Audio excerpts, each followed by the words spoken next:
Good morning, good afternoon, and good evening, everybody. Welcome to another Super T's live stream. We are back this afternoon on June 18th.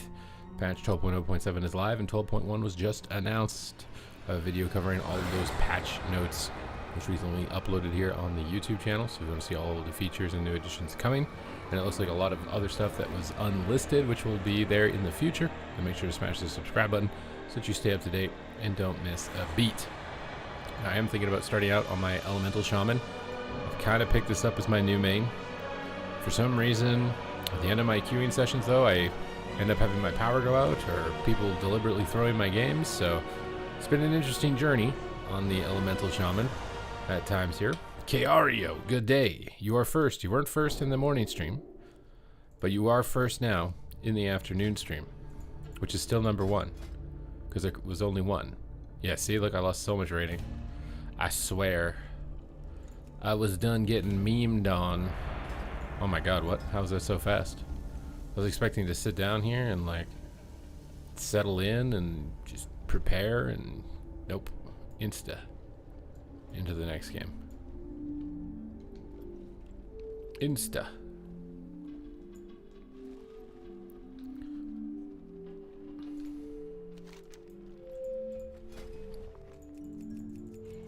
My god, this guy sells a lot of stuff. I didn't know it was a moving boat. Does this boat go somewhere?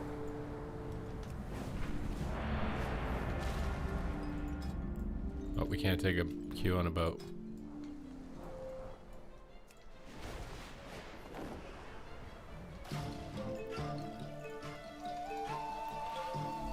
Temple of Katmogu. You're trying out Devourer on the PvP dummy, doing 71k sustained and happily. Yeah, no, it does a lot. Are you playing the Devouring Bolt build, where you just spam Devour and try and keep meta up as long as possible? It does a lot of damage as that build. I think it's got to be the most unhealable, like, sustained damage output of any spec in the game right now. It's Devourer. No Collapsing Star, no Predator Wake. It's actually crazy. High damage. Although I've seen some Demon Hunters, it feels like they take forever to get to the point where they're able to actually start spamming, and other guys I've watched do it, it seems like they're there instantly and then just destroying everything. So I don't know exactly what the mechanical difference is there, why some players are able to create so much pressure almost immediately with it, but then other players just do nothing the whole time. I'm not too sure, so it seems a little weird. It seems a little weird, you know, to me. It seems a little weird, yeah, in this stream.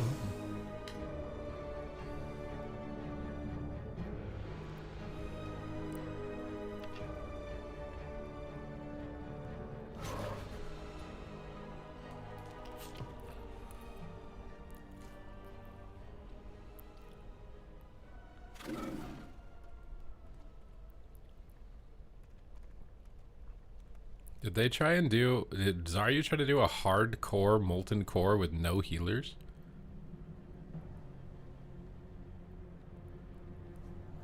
Excuse me?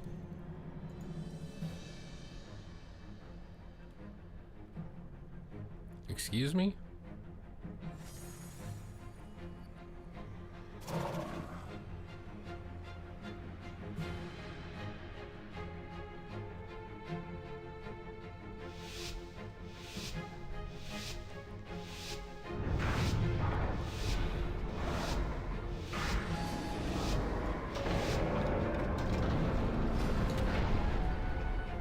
Haste Master had no Versa.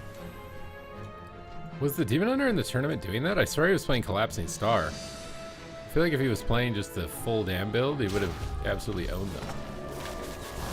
Alright, these guys, this Hunter really wanted that Berserking. I don't think he's going to let me live it down from taking it away from him, so let's just zap him. If you can't live with it, then I can just at least make you dead. In game, of course. He does not like that, dude. He does not like that. Get out of here.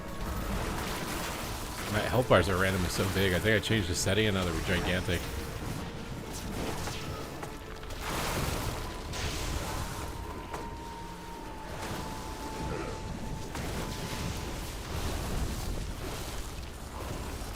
Where are their orbs? This guy's got an orb. Oh, my health bars are gigantic. Knock this guy away. Get a nice little grounding totem down. Healing stream totem. Many totems. Go for the pump fake. Alright, orb is down. This Marksman Hunter does not like me, it seems. Well, then let me introduce you. I'm not going to even be able to introduce you because you're going to already be dead, but hey. Lightning bolts are coming. Rain down. You're on the Thunderlord server. I own that server, buddy. I am the Thunderlord. Try and do something about this, Kingsley. I'm the king of this BG. I'm going to need you to sit down. Buckle up, Buttercup. Because the zaps are coming. Healing stream down. Lava bursts in town. Brownie is here. We're firing. What is your problem, bro? No, you don't get to just clone me like that. What's this Shadow Priest thing he's doing up here? Pre-Tremor. Surely a priest running in like that wants to fear, right? Purge his shields. Gigantic lightning from the sky.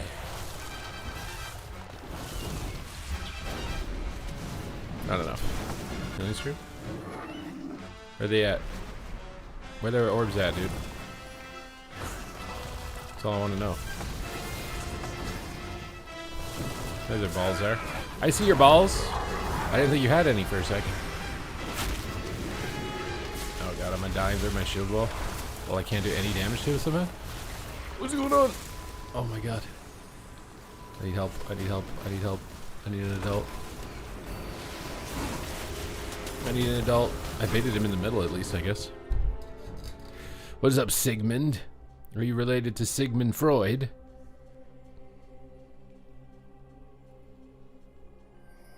That's crazy. Are you talking about the Devourer Demon Hunter? What is crazy? We're buffed, we're mounted, and we're moving.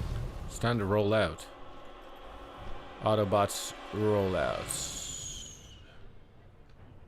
I am intending to do a UI video. I just need to figure out how exactly I set up my UI in the first place. Once I know how to set up my UI, then I will make a video on how to set up the UI. Big lightning. Give me some bloodlust, baby. Toss out a stun here. Stun them all up, dude. Let's go. Let's go. What's up? Chew the Magus. I will chew the mage when I see one. Where's the mage? I need to chew a mage. Chew the mage is in my chat. I need to chew the mage. I don't see any mages to chew though. Just a hunter. Oh, there's a mage. We have to chew the mage for chew the mage. We'll kick him on his cast and hex him and annoy the hell out of him. Just for you, okay? Just for you, chew the mage. He's gonna shoot me. I grounded it once. He's scared of me. There's some shaman being annoying. He's not letting me chew the mage. Well, then I'm gonna have to teach the shaman a lesson for protecting the mage. This is what you get for standing up in a risky situation. It's not courageous. It's stupid. You should have just stayed sitting down. How dare you challenge me when I'm just trying to eat the mage? Alright, you guys ready for me to chew the mage? Chewing the mage. JK, he took 0 damage. I don't even understand how he took such little damage. I've never seen such little damage taken in my entire life. My orb. Or my shield. Trigger this. Lock him. I need to burrow this. Oh god. Now my burrow is on CD. I didn't chew the mage and I'm dead.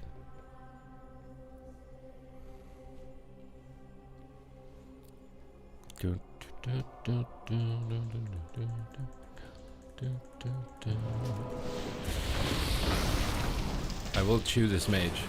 It must be done. No battleground enemies? No add-ons whatsoever, my guy. Where are their balls, dude? About to drag him by the balls.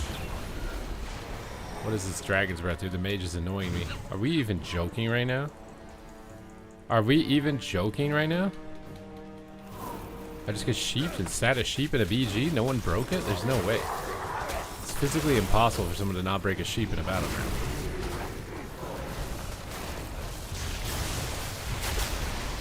I'm actually blown away. When are we getting some saxophone? Hey, if you guys want to gift subs for saxophone, I will go grab the saxophone. You can unlock saxophone mode all day, every day if you want. It's just you gotta give subs for it. So it's up to y'all. Whatever you guys are down for, I'm down for. What's up, Whip Wop to the Nene? Willow Wapo? Rate your transmog. Did you submit points for it? There's the channel point cost to that. Mr. Bucko me boyo. Oh, we got big damage here.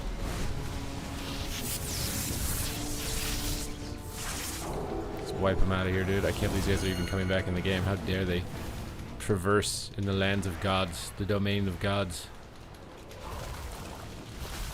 What is healing this guy, dude? He's got a mage following him, but he's getting healed.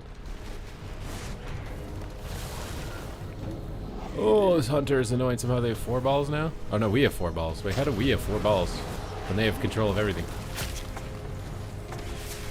This guy does not like me, I think. This Resto Druid is piggybacking him though. Gotta get rid of this Resto Druid. We're gonna be losing our marbles here in a second, just like that girl in Peter Pan. Where are my marbles? I've lost my marbles. Look at that lightning, dude. It's grease lightning. Bob Delight. I'm about to be the Bob the Builder of your dreams. Okay, I'm building your dreams.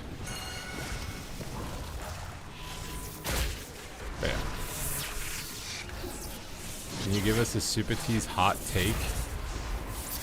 Mustard is the best condiment.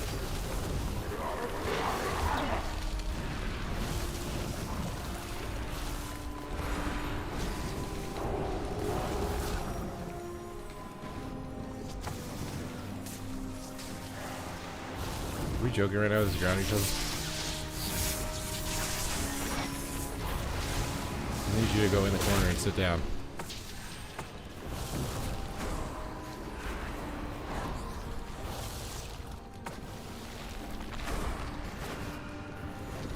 Those give 150k XP? Yeah, they're nice. They're very nice. What's up, dude? Hello, hello. Hello, Kick. I can't say your last name because it'll trigger the algorithm.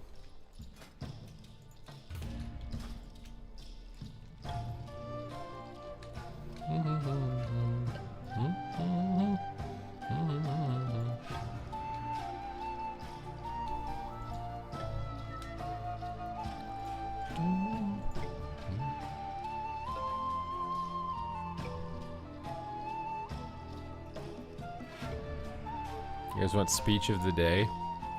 We're all gonna die, and we don't get to take anything with us. So why aren't you chasing your dreams every day as fast as humanly possible? Because you don't know what's coming around tomorrow. You don't know what's coming. These Battleground Blitzkeys are too fast. Way too fast.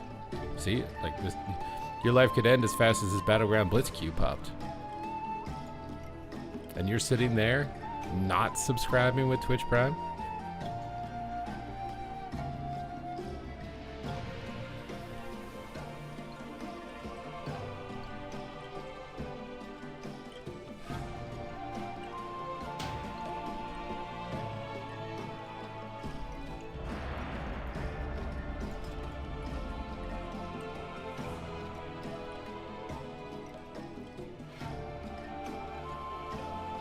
Okay, I don't agree with mustard on eggs. You got 2400 in Raid using your Red Pally like a month ago, and then I tried on your Mage and it was a nope.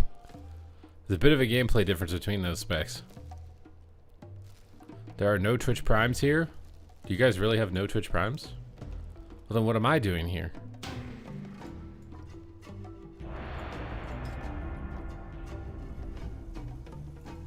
You're leveling your first character sub rogue in midnight, and they took this. They did delete a lot of spells. It's like a 3-button rotation.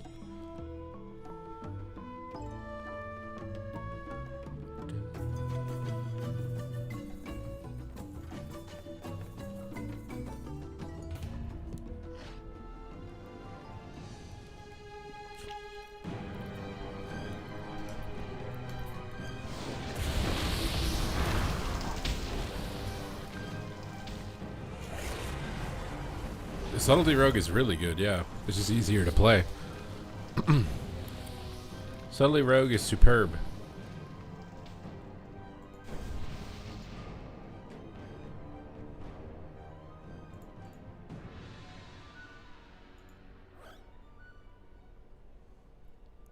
Superb, my friend. It's excellent. Fantastic. Something that everyone should experience.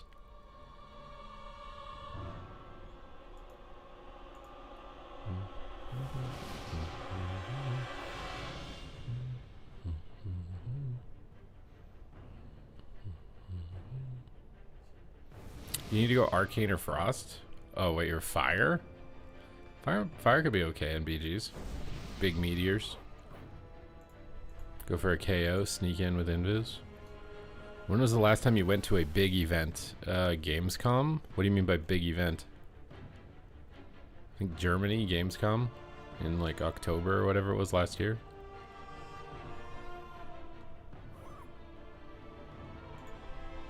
Or are you talking like a music festival or something? You just call me Biggie Smalls? What? What are you guys talking about?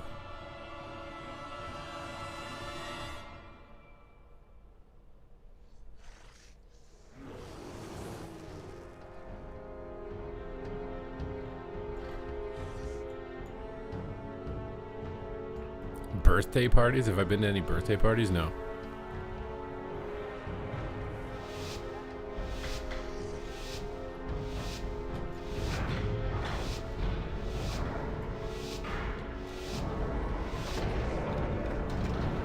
You didn't play Meteor? I mean, that's probably why you were losing every game, my guy. You gotta play Meteor now. You gotta play Frostfire Meteor.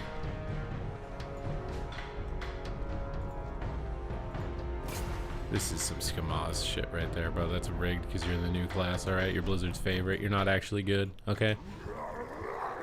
This guy wants to do it missionary style. Anytime, any place, my friend. You're hiding in the corner, you better get T-boned in the corner.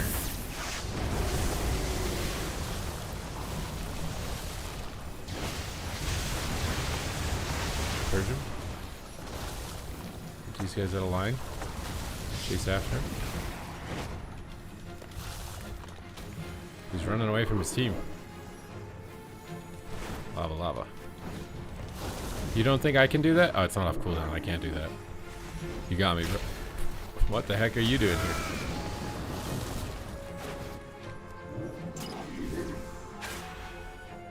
Bro, this little goblin shadow priest, bro, is this the hero of the BG. Oh, never mind, he died. NS. Bam. The storm is here.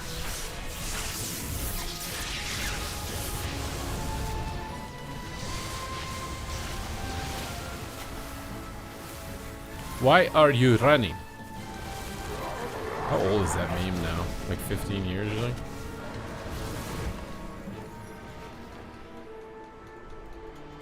It's hard to tell who has the ball for some reason for me.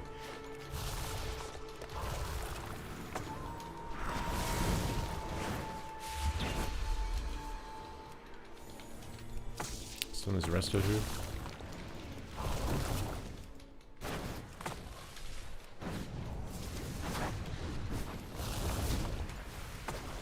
A little Goblito back here, dude. So he's been watching some Zico streams.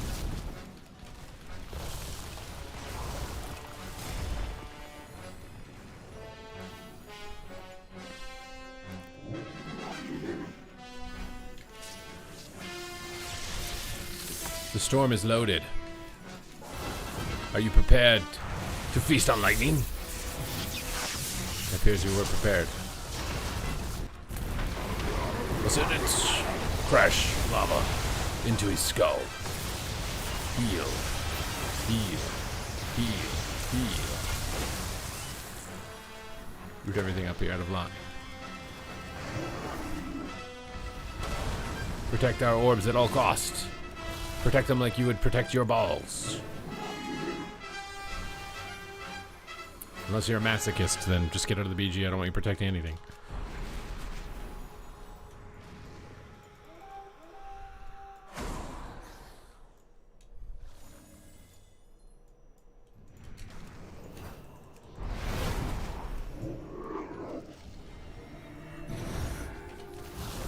guy just bubbled. This is why rep paladins are OP, bro. Just bubble in, do full damage. The OG devs had it right about rep paladin. You should do reduced damage and bubble. You don't just get to ignore mechanics for free, buddy.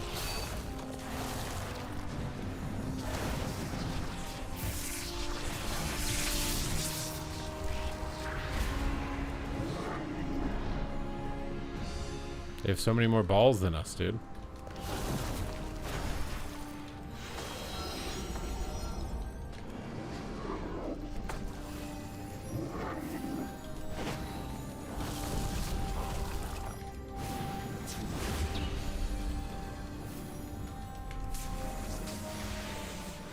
Time to dust them off, dude.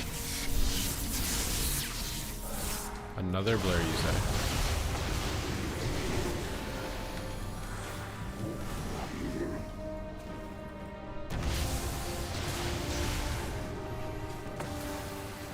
Paladin from above.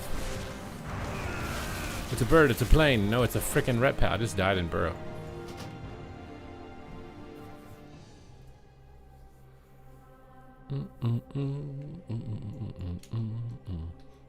Oh, the farting, dude. It begins.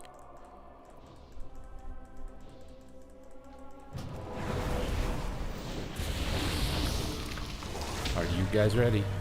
Are you prepared for everything I've gotten here inside my lair? 'Cause I am ready. I brought the nair, so we can all be bald and flare. What the heck does this guy think he's doing here? He's casting out a consume, but oh my god, dear, I don't give a shit. I'm lightning bolt your dick. He's trying to run away. I'm moving in real slick. He's trying to get my line, but now I'm feeling fine. And now I'm sitting here, I'm wondering why I didn't dine.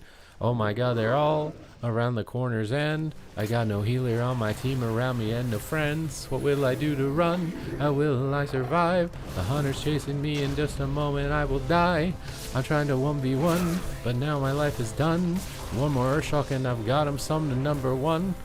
Some mages here, a priest is down. My healing stream, the shaman crown. I'm trying to take my single place and zap him quickly here and tie my shoelace. What did he think? Jumping up on me. His name is Adept, but I adept all towards thee. Oh my god, I'm dying to bleeds.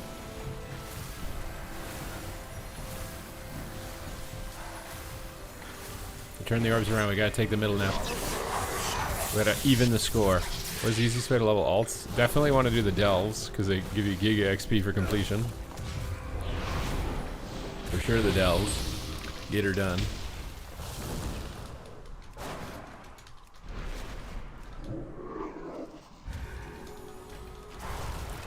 This guy is in the air, dude. In the air, no fair. Are we really doing this right now? I really thought it was a good idea to fight me, Druid. Oh god, it was a good idea. Oof.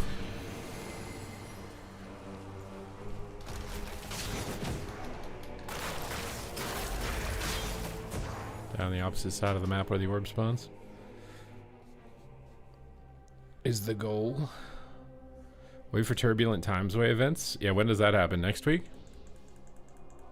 Do you think Holy Pally changes may happen? I don't know if any changes are going to happen. Tomorrow or today will be the test. Like, if they don't announce anything on Thursday or Friday, I don't think they're going to do anything.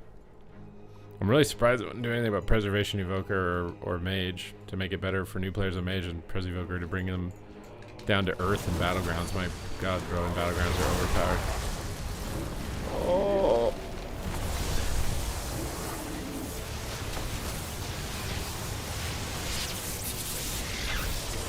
Oh my god, I got glared.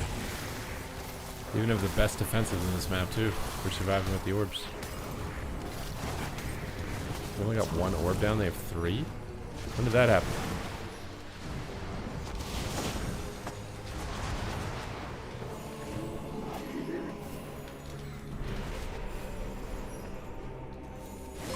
Where are their balls, bro? Axe hold. Thank you for subscribing. There's too many of them, dude. They're just hiding in the hills. The hills have eyes, and they're horde.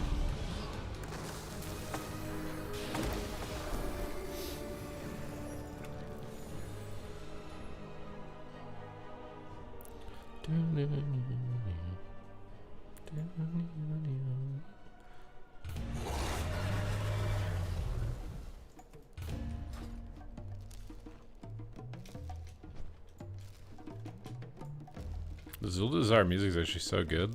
I don't even know what that is. It's like a jug filled with water, it sounds like. Doom, doom, doom, doom, doom, doom, doom, doom, doom, doom, doom, doom, doom, doom. That's so good. That's so good.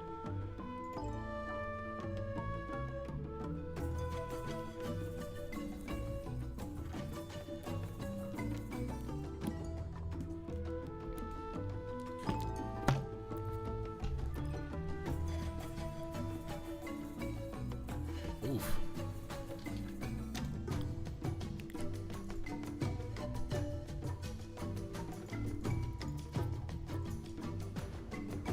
The Demon Hunter bug where you DC when you hunt? I don't know because I don't play one.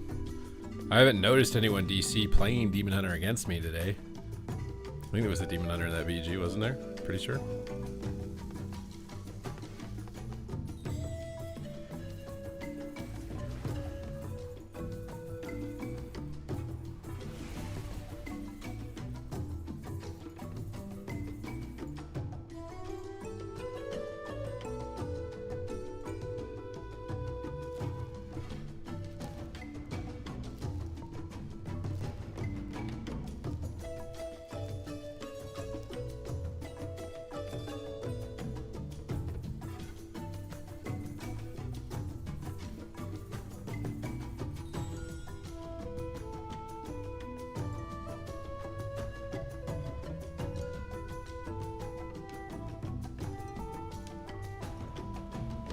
Island Expedition time? I don't know if I'm going to do another one of those Mantella. I don't know if I'm going to do another one of those.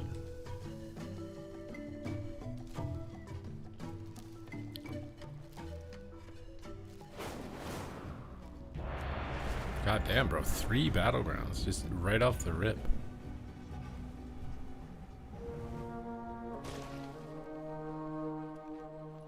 The zones in BFA are actually really good. I will say, as much as I didn't like the gearing methodology that they applied to this expansion, the zones are actually some of the best zones of any expansion. And their war mode feature with world PvP was so good as well.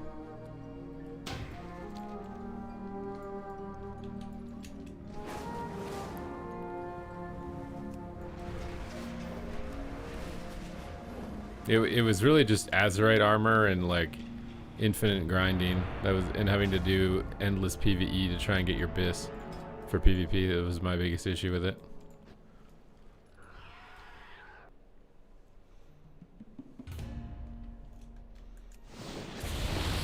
Oh, we get an arena again.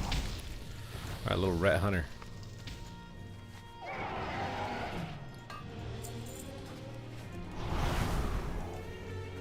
The lever has been pulled, Kronk. Are you prepared? Are you prepared for the fight of your life?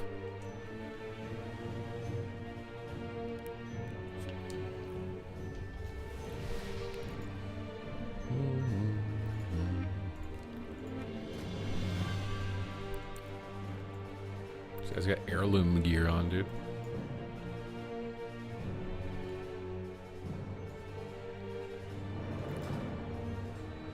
You're almost honor geared and you can't wait to Ellie. Pog. We're seeing more Reds use a 1-minute burst or 30-second burst? I don't know. I think they're all playing Herald though. I don't know if that helps you identify what they're playing. I assume it's the 30-second one most people are still playing. Getting wings over 30 seems way better than a minute.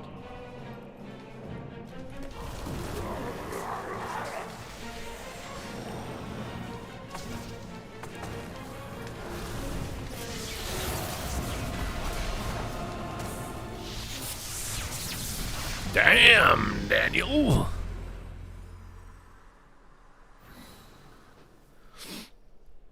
We like that.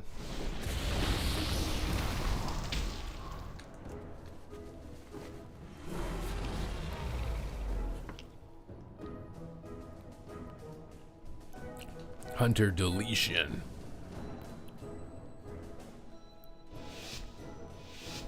Oh, yeah, I feel like Blizzard burns too much good lore all at once. Like, how the hell do we burn Old Gods in a patch? How do we burn Ashara in a patch? How do we burn the Emerald Dream in a patch? This shit should have been an expansion. Like, it's crazy how much lore they just burned in a patch.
Posting up at the pillar, dude.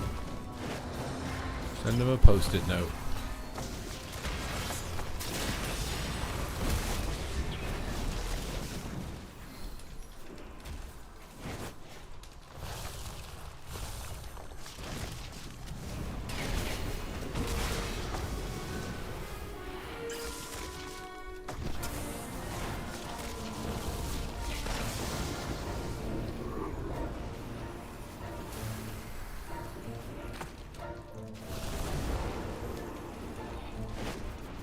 Load up the Stormkeeper. Get in here on this Hunter. Feign death. Wall here. So we're using the Hunter cooldowns.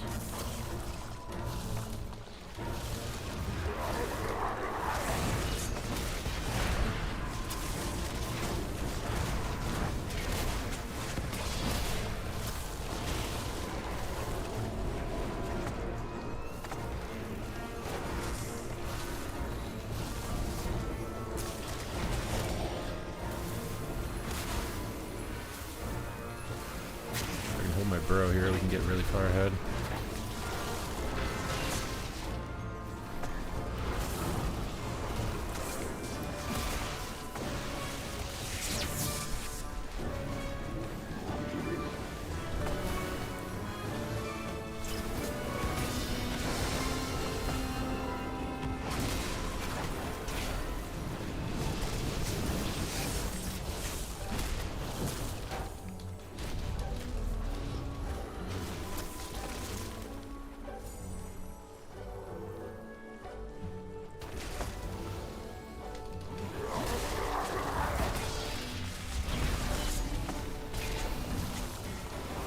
Oh my god, dude. How low is my health right now?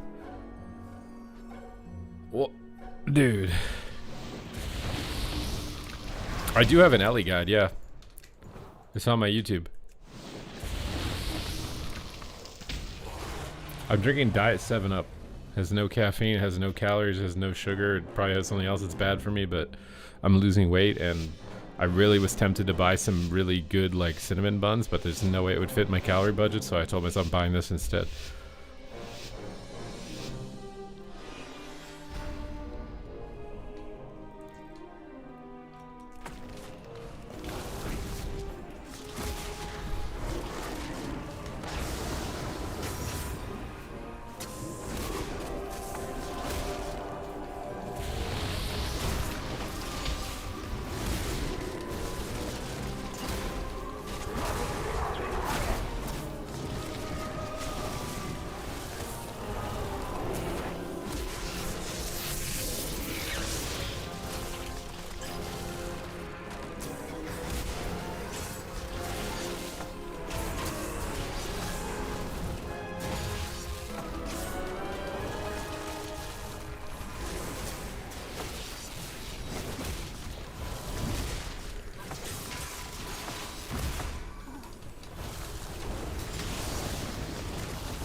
sad, dude.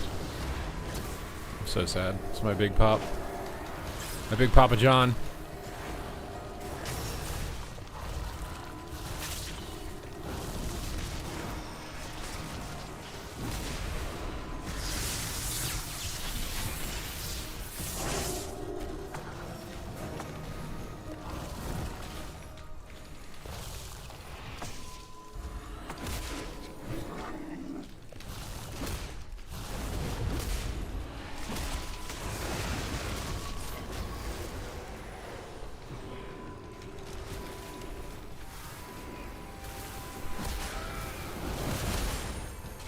I don't know where we're attacking.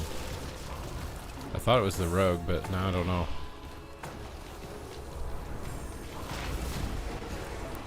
I think I'm toast here. What we're attacking makes no sense to me. We're just like swapping way too much.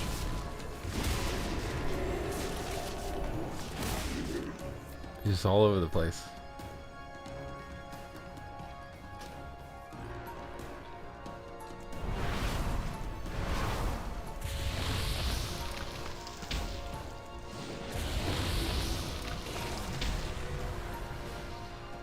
Extra DPS comes from jumping. This is true. This is a fact. I would agree with you. Drops. All you have to do is connect your Twitch account to your Battle.net. You can watch any stream for a total of 4 hours. It doesn't have to be my stream the whole 4 hours. You can switch if you want.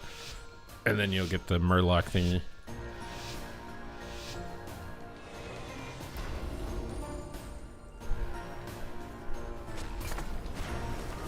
Get the rogue out. I think I hold off on like popping cooldowns here just because they're going to stun you and farm you in the opener. What are these Hodges?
I'm dead.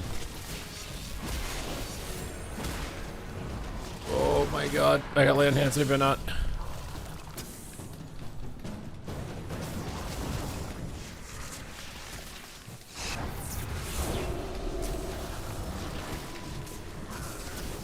I have to go in here, dude. I have to go in here. I have to get in.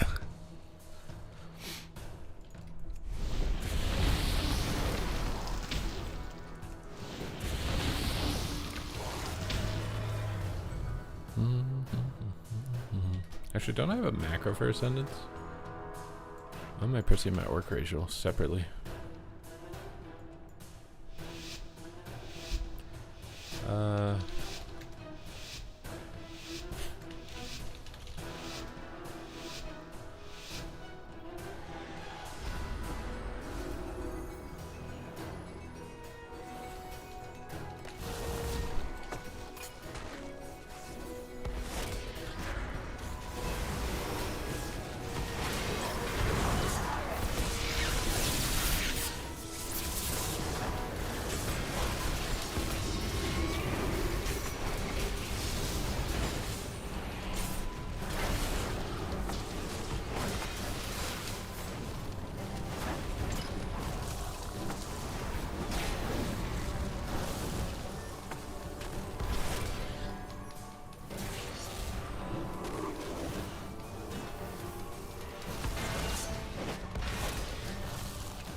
Pretty well to go.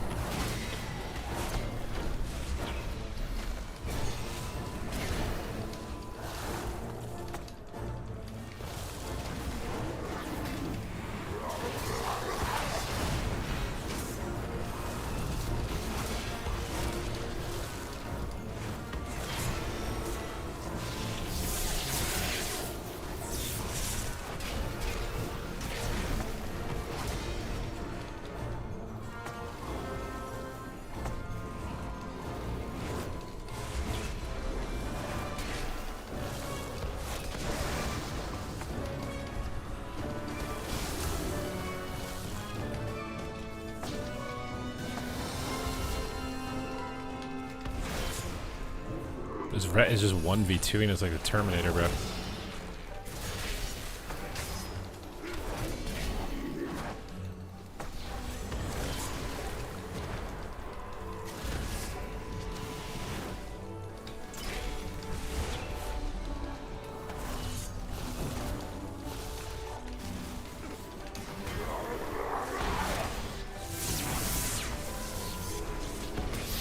That was risky for me to do this. I think I just died. I don't know if he would have... I swear he would have just done that to me anyways, but... We're just tunneling, but now it's the opposite problem where we're just tunneling the guy way too hard.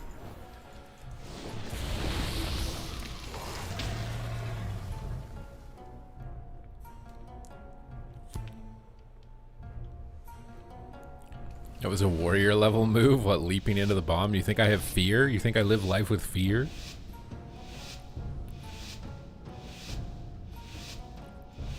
These streaming times are off the charts?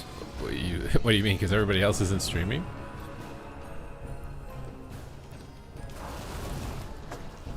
Am I healing stream down?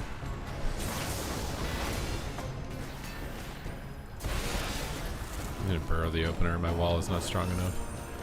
I got paints up. I'm just gonna hammer this ret paladin with everything I've got. I don't understand how he just kicked that. I thought Spirit Walkers did it. I guess it did. If he wants to go rogue, he can go rogue, but I'm gonna go on the other guy.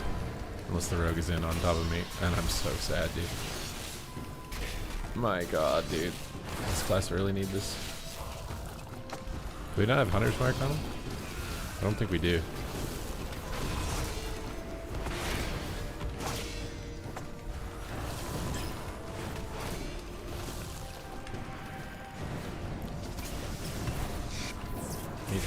boosting the rep more too, maybe. Yeah, cloak.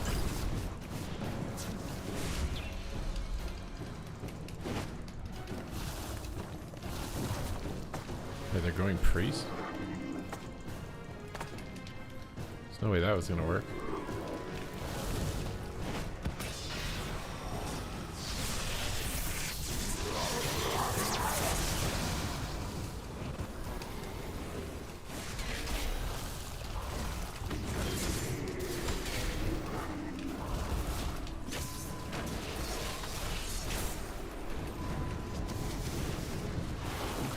I might need to play more on top of the priest so I can interrupt him.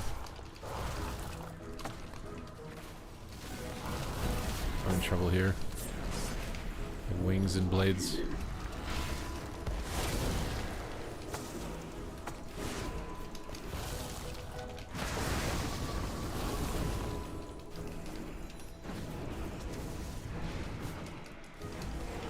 This rogue is slippery, bro.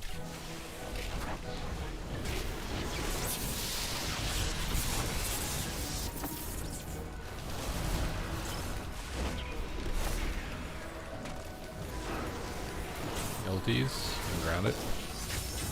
Magic bop. No tremor for that. Any damage here? Nice! Alright. We got one. What's up, Brotaku? Don't think the rogue was expecting this, but me to jump into his bomb. Should turn that into a meme where it's like, oh, well, thank you.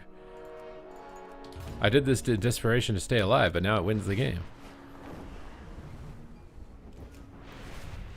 Have you watched Harry Spotter? Is that the AI thing where he's like lifting weights or whatever?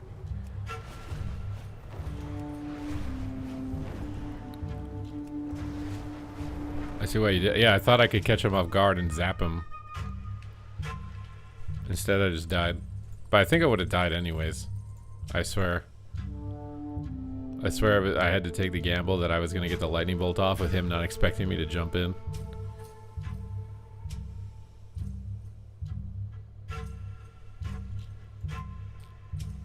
I'm pretty sure he had blades and dance. I'm pretty sure I was literally auto dead the next stun. It was either he dies first in that game or I die later. And I chose to die first. You understand me? I'd rather choose my own death.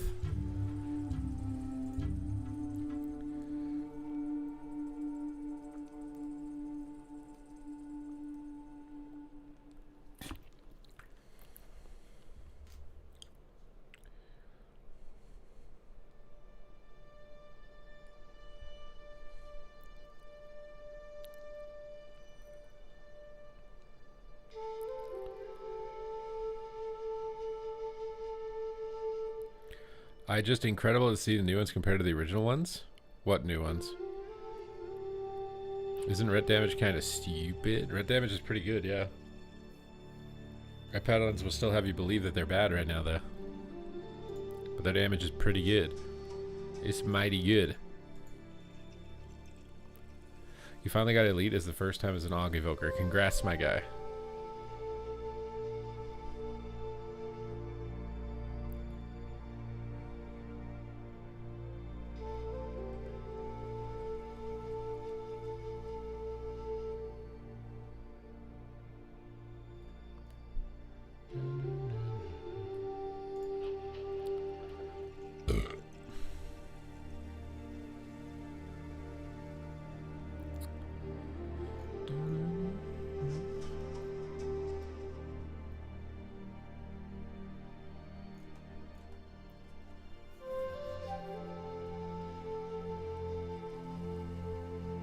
Did I hear someone say Aug Evoker? Hey bro, if you want to give subs for it, my Twitch primes are light today.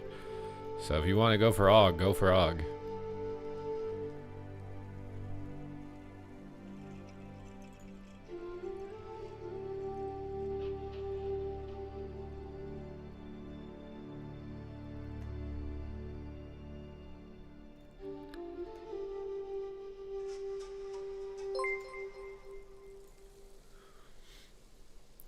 Otaku. Thank you for the 5 of the subs. Okay, we're popping onto an Augie.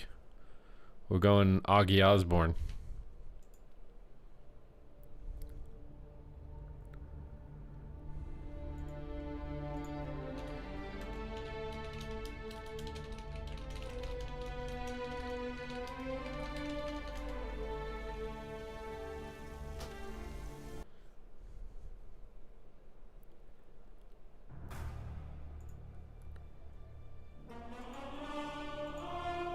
And before, oh, the CC.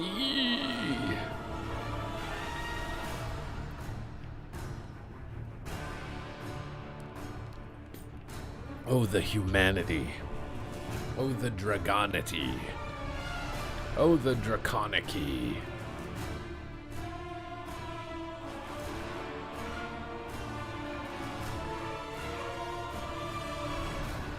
So, whenever I get my teeth cleaned, I'm reminded of like all these little crevasses and edges on my teeth I don't remember having after plaque built up on them.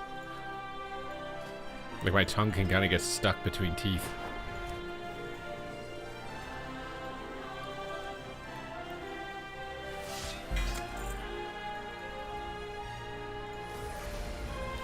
Should really get some gems, shouldn't I?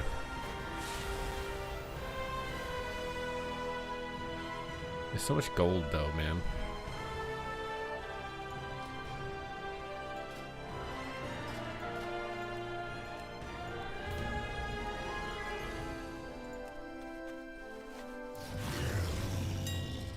Dragon Tales. Have you heard of the Dragon Tales?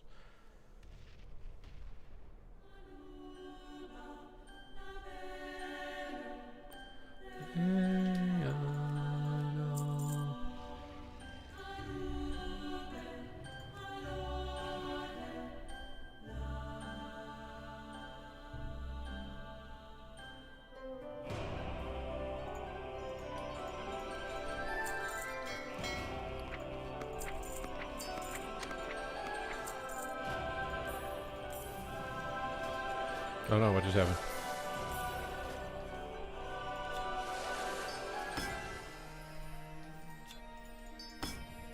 What just happened?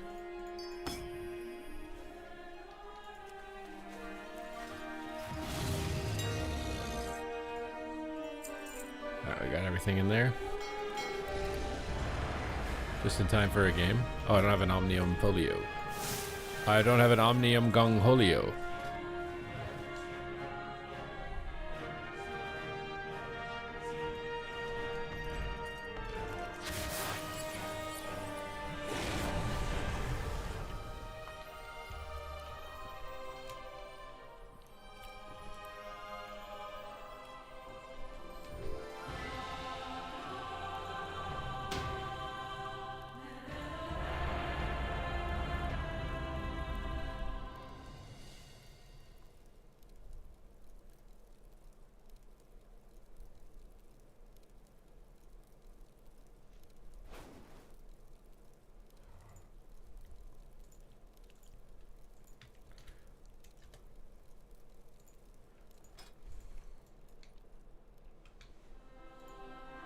What's up, Gigantic?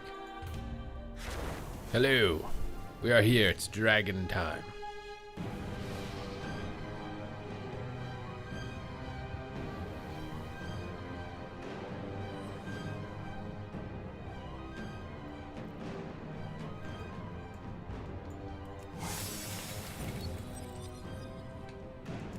You want me to get a flag? What, to carry the flag myself? I don't think AUG is as good as Prez. It's probably decent. My obsidian scales have been applied. Are you guys prepared for the scales? To set scale to fail.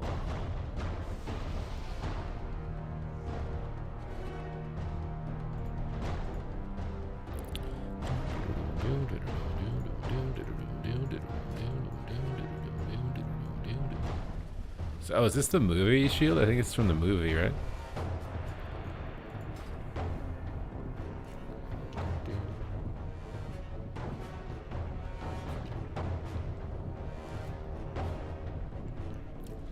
I'm kind of dreading. I need to clean my air fryer. I'm kind of dreading it. I don't want to do it.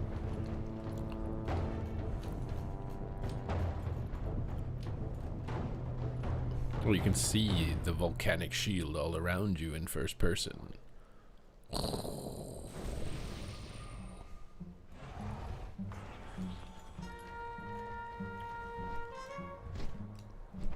You want these battleground calendars? You want your pin-up goblin? With your bikini goblin? You want that in your house? Bro, they have a little, like, green drippy thing, dude.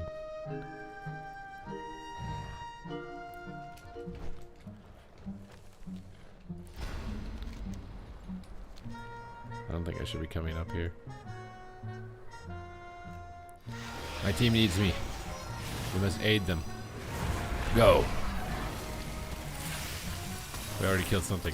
Somehow, accidentally. Poggers. Big damage. Oh my god, we're just evaporating all of them. Were they even in the game, dude? Did they even exist?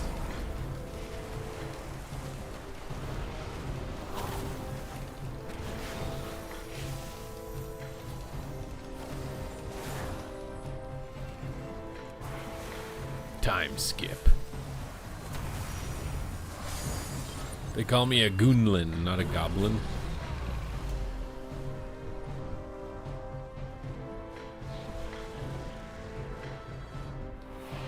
You want me to go off card too? You sure you're okay alone? There's a mage coming. You seem serious.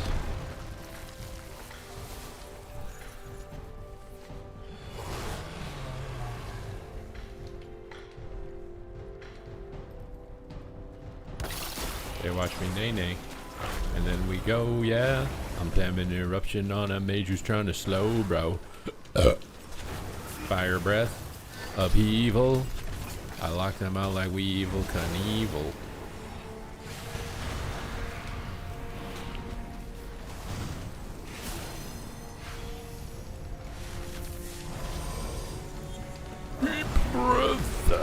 Why didn't that stun them? What?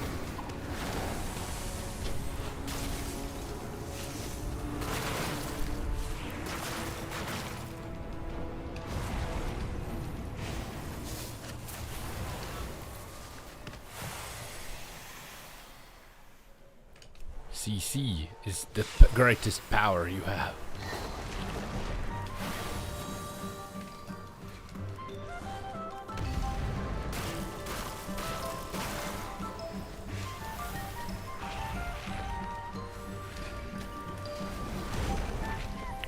Is it Augie time? It's Augie time.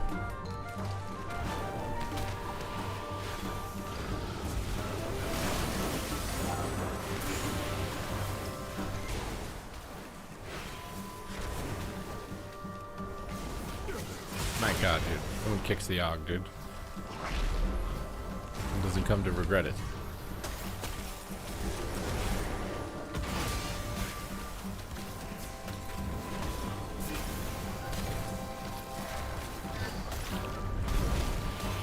The ultimate time skip is here.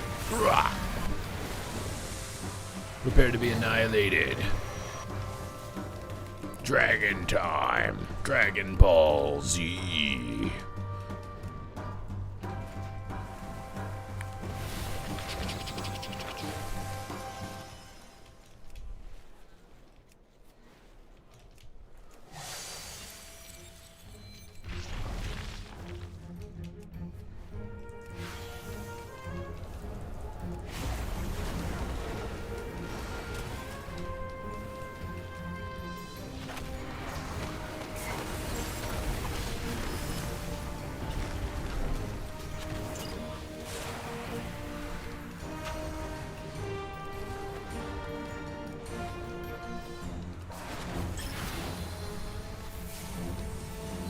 It's the bare necessities. I'm spamming eruption all day, you see, and just trying to stay inside the base. I got that ebb and might and spam, and now you know that I'm the fan, cause I'm spamming my fire out tonight. I gotta knock up on the guy over there. Wow, wow, can't believe what I'm seeing, bro. I'm raining despair, yeah, you know it. Cause I'm laying in these crits and now I'm sucking mana tits. I'm trying to take them out, you know, pop like a zit. I'm flying round, I knocked him up. And I ain't paying child support to him because he's a monk. So now I'm going really ham, trying to lay a big grand slam. Bam, bam, bam, bam, bam, bam, bam, bam. I'm dying, bro. I don't think we have a healer over here. No healer in the chat. Stop. Hammer time.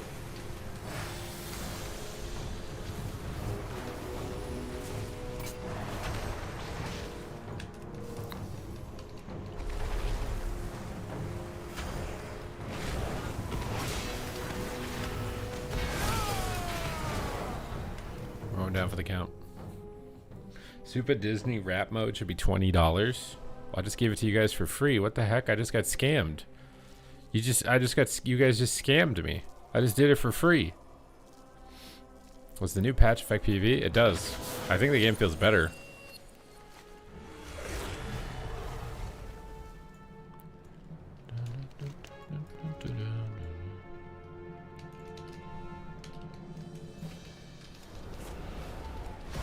Oh my god, drop it, please, drop it, please, drop it. Is he in an ice block or not? It looked like he was like phasing out of it or something.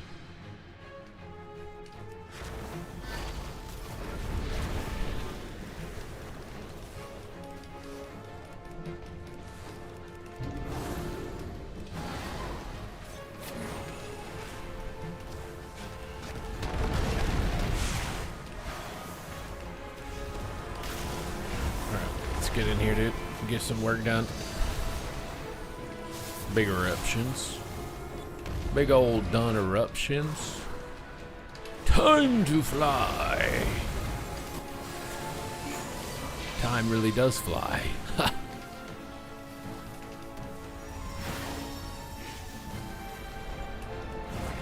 You're locked out, mage boy.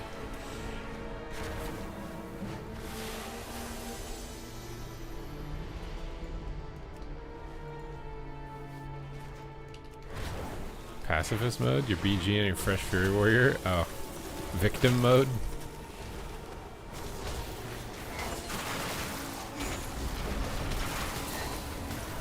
Bro, how does this guy still have his shield, dude?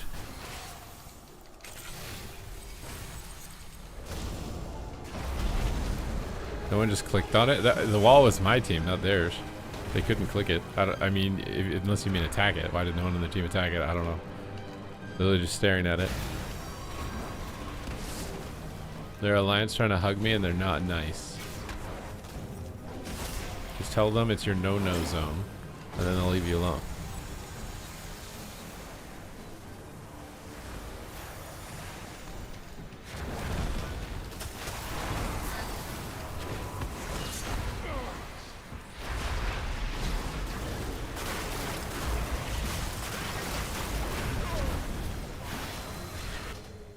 They're coming back, dude. They're coming back. How are they coming back right now?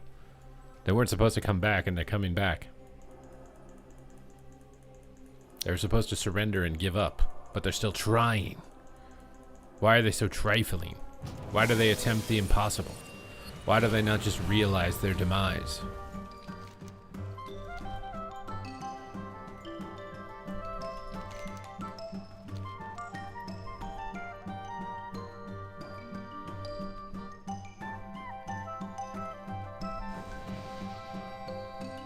We win on mid card. I think we win if we hold also.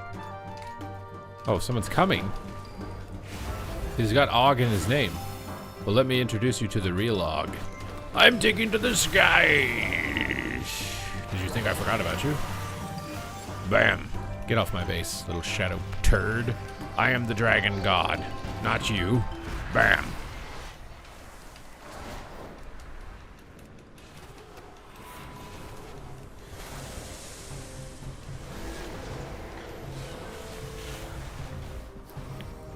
My soldiers do not buckle or yield at the cruelty of this world. Don't you understand that everybody's in a cringy, competitive comparison state with everybody else and doesn't want to see anybody else win because it makes them think they're losing? Life unlocks. Time skip. You just kicked me, brother. That was rude. Now I will teach you some manners, Red Paladin. I was mid-range before you were mid-range. Now you're just mid. What the heck is this? Stop stunning me. Red Paladin OP enough it can beat Og?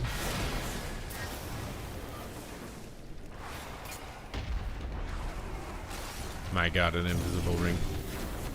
He drew a boner with his Ring of Frost and Ice Wall. Ban him. So I can win the BG.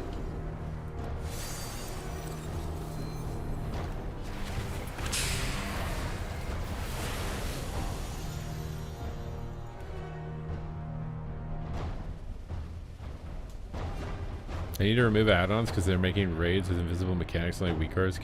Well, yeah, well they removed it because the add-ons trivialized any other type of mechanics that they try and design. Is why they did it, I think. Did they actually make any raid mechanics though that didn't fall, you know, in line with what they were doing before? Like, was there some kind of like revolutionary boss that was in this patch that they couldn't have done without disabling weak auras? Like, were the raids actually better off without weak auras? Was Lura like a weak aura boss?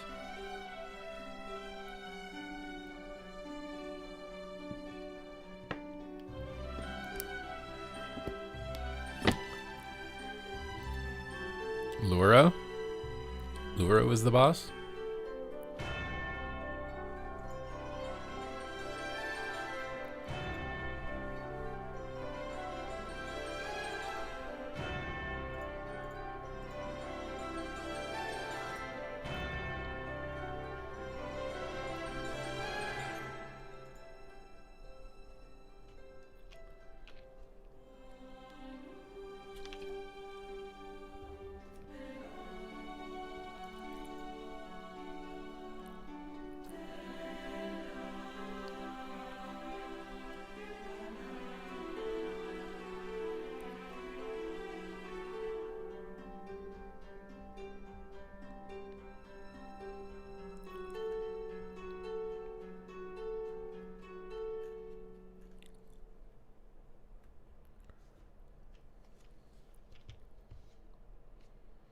We just had someone call out shapes, you know, human interaction. Yeah, exactly. You know, like, hey, everyone, go triangle. Imagine having comms instead of having an add-on just point you everywhere to go and what to do.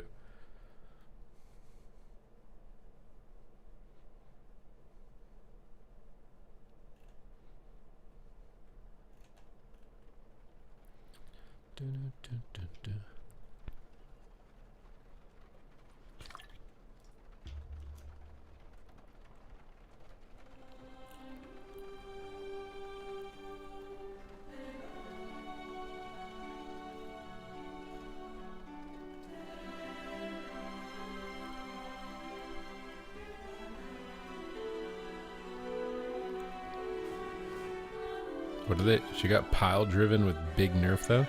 That's just what always happens.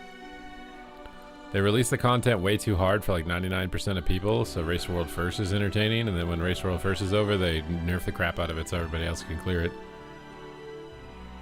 They've done that every single patch.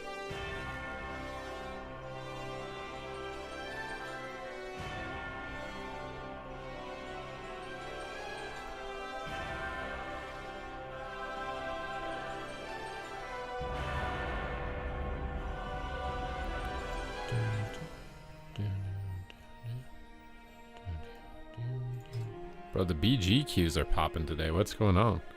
It's like a, what is today? Thursday? It's like a BG. Thursday is BG day.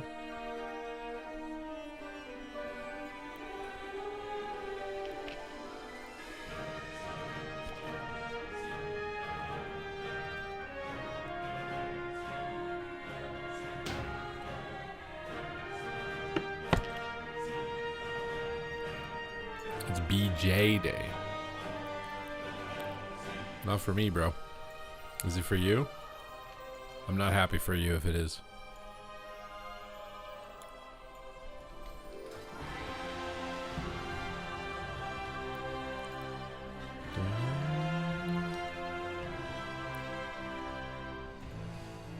I keep getting these weird cryptic TikToks where it's like a Disney movie, but there's this like hidden audio that you have to pay really close attention to. There's like this little tiny hidden audio that's trying to like mind control you, and it's really sketchy. It's really sketchy. Do you think you have the dexterity to cast a Race to World first race? I mean, yeah.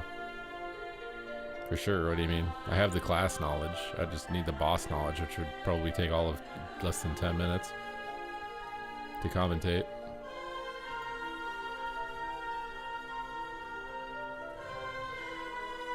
Race to World first casting is like knowing how to shoot the shit for like 4 hours and then get really excited for like 10 seconds.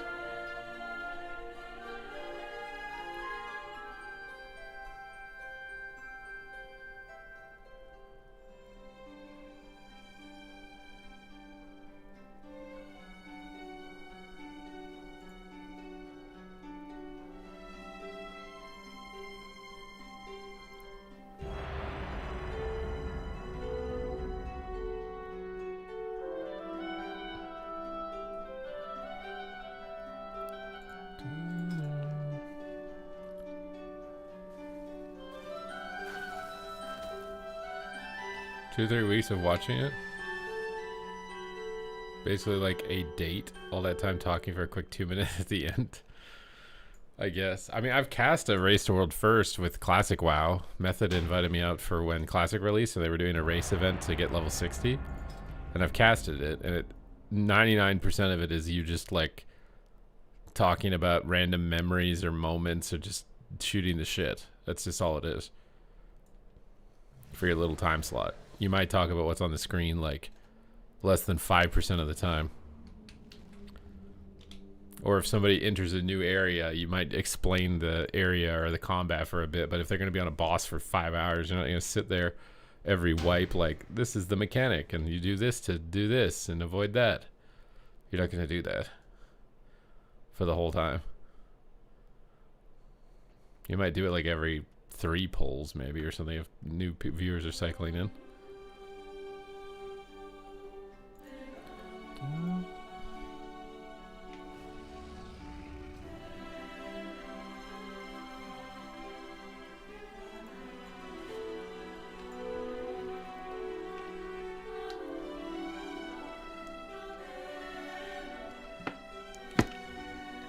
I'm all out of my fake sugar syrup, bro.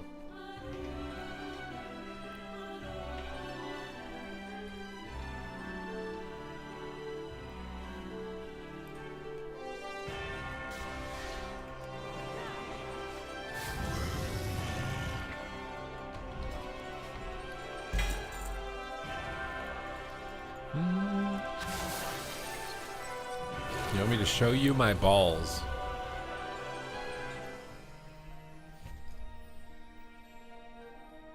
I don't have any here.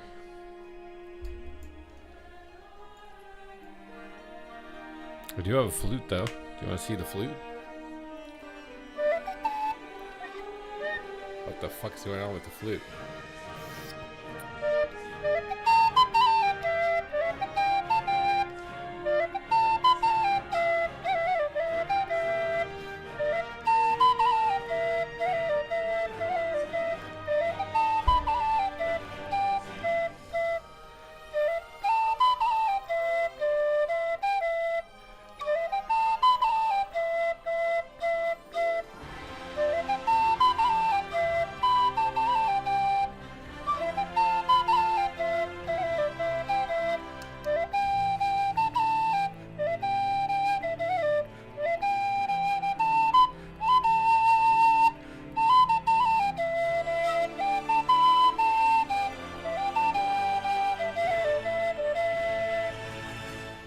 Bust out the piano? I have a piano here. Anyone want to put a tip in my flute case for the flute performance? I am a bard. What do you mean? I don't need to be 800 years ago. I'm a bard in modern day. I'm a modern day bard. Put your tip in my flute case. Okay? I want to fasten it tightly around your tip. Now put it in the case. And shut up.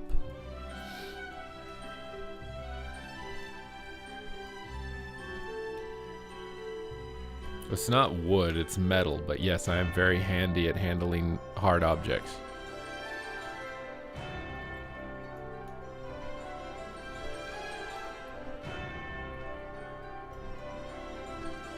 Flute is good, but as an instrument, it's inferior to keyboard or guitar, bass, and drums.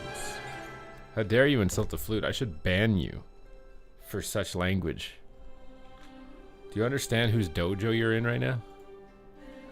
And the words you speak while being an unsubscriber? A non-believer? An unsupporter? Do you understand where you are traversing right now? These are dangerous waters. And you are not safe without a Twitch Prime life jacket. I will tell you that right now.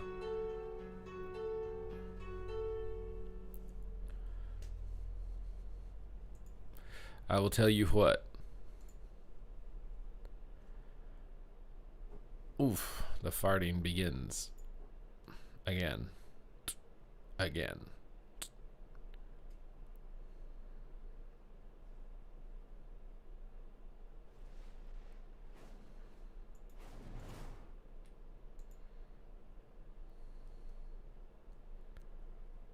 Bro, I can play piano. Now I have to play piano for you guys? Why is this me just proving everything to you and you guys giving me nothing?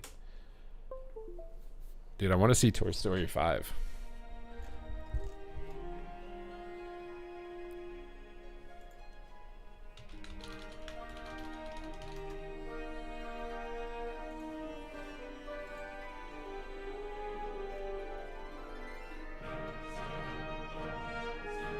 Oh my god, it's on today.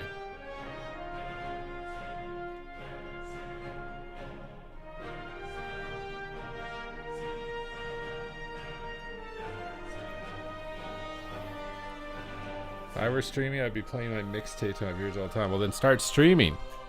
And stop talking about it.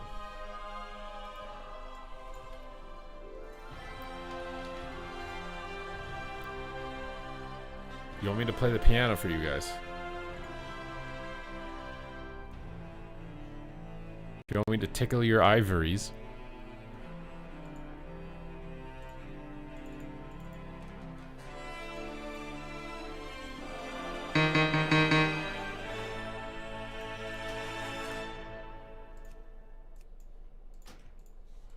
Can you guys even see the keyboard? I don't think you can. Ish. I don't know if I remember how.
Are we good?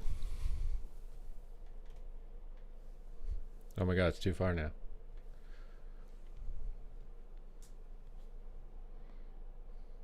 You were arranging the World Soul Cradle Herondar soundtrack the other day.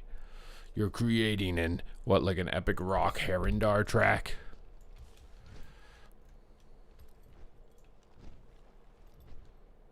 Herondar. You want heavy metal guitar? Do I have guitars on this?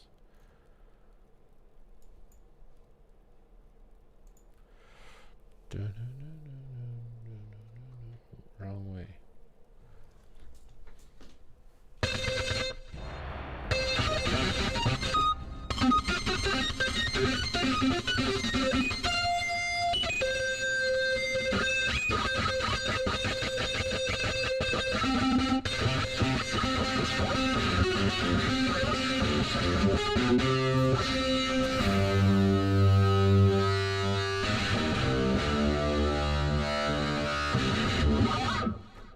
What the fuck is going on?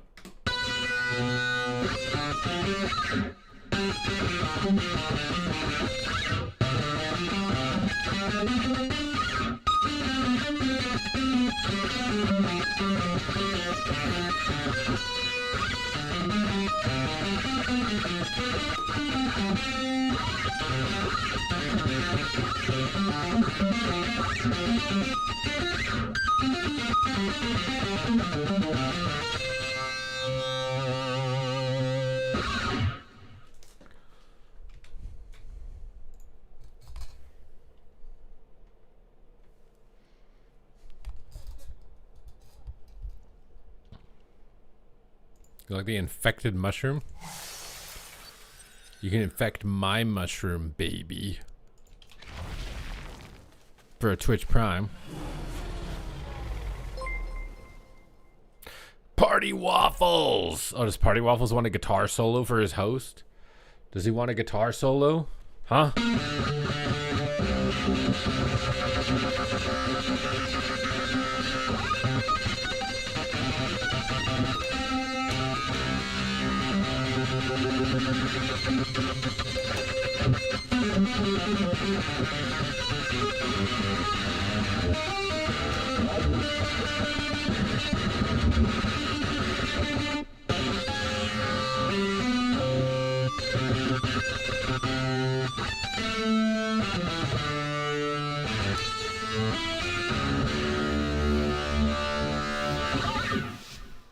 I can make it sound like a violin, yeah.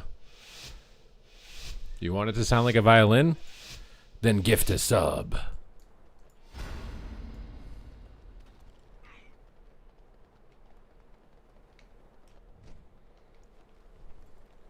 You want me to solo an A minor pentatonic? You're trying to make me solo in some easy shit, huh?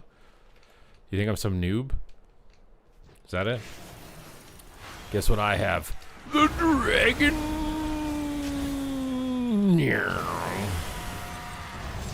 Are we joking right now? Are we? I'm just a dragon. I'm just a girl. Why you gotta fear me? I'm just a girl. I feel like that guy's using a bot to cast spells. Hope you enjoy being on the bottom after fearing me like that, scumbag. Dirtbag. You're gonna get kicked. I am the Dragon Ball holder. Guess what I have? Time skip. Wah! Rewind everything back to the beginning.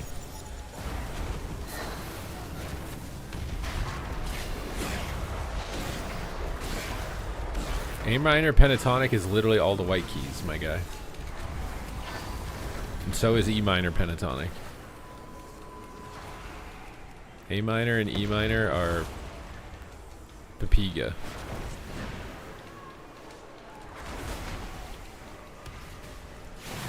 We're not looking too healthy right now, are we? Do I send it or not? I feel like there's no way I can do anything now. I gotta get out of here. I'm not gonna get out of here. I'm gonna die. I'm going to die. Heal. Come on. Live. Live. Live, you little shit. Live. Come on. Oh my god, I'm alive. I'm alive, warrior scumbag. I'm alive. You didn't do shit. You didn't hurt me at all. Now go ahead. I'm coming after you.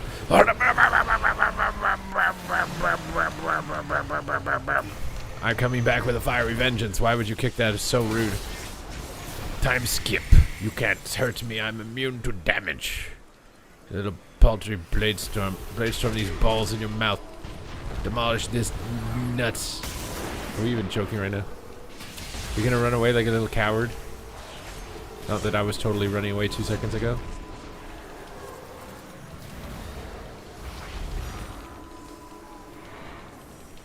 Yes, A minor and E minor are the most racist scales because it's only the white keys.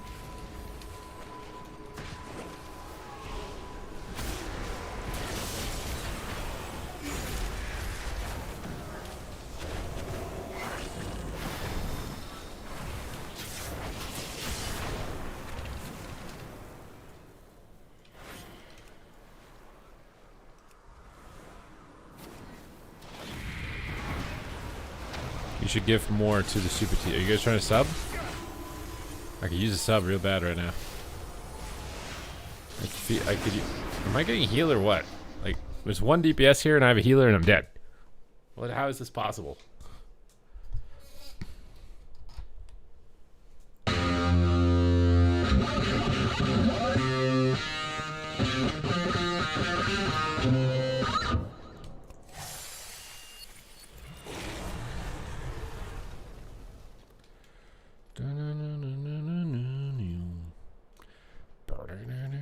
Do you guys think I can kill someone in the game and play guitar at the same time? Now we gotta farm a clip, dude. Now we gotta farm a clip. Can I win playing piano at the same time?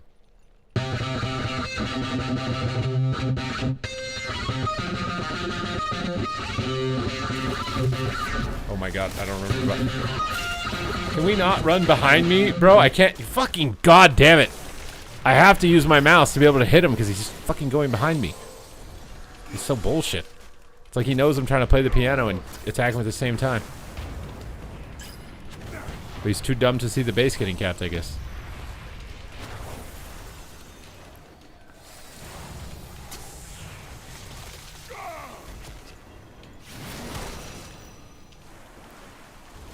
I want to move my tune, bro. Oh.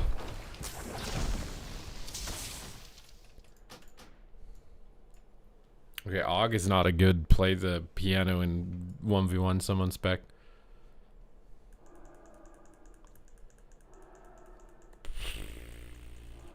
Nope, it's not.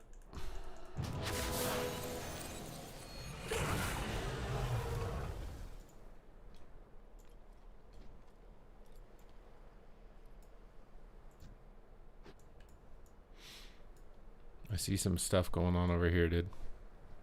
I don't like it. I don't like it one bit.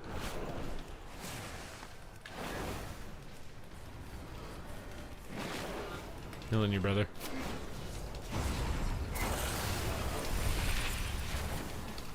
Can we not line meet? Oh, one kick and my life is over.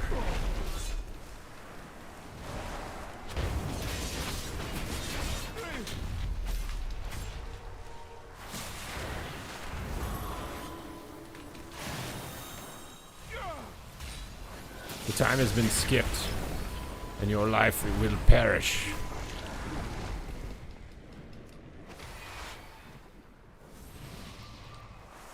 At least we're augmenting the gameplay with some music. If they won't put a bard class in the game, I'll just have to do it myself.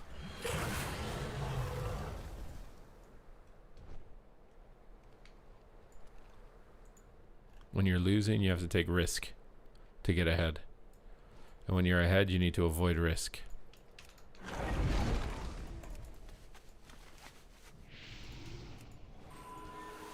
Oh, did you think you're taking the flag to your base? This is our base now.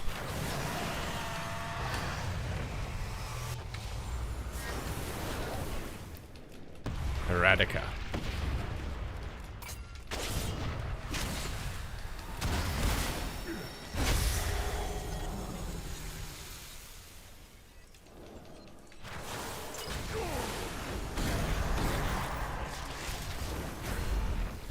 Where's our team, dude? Where's the team at?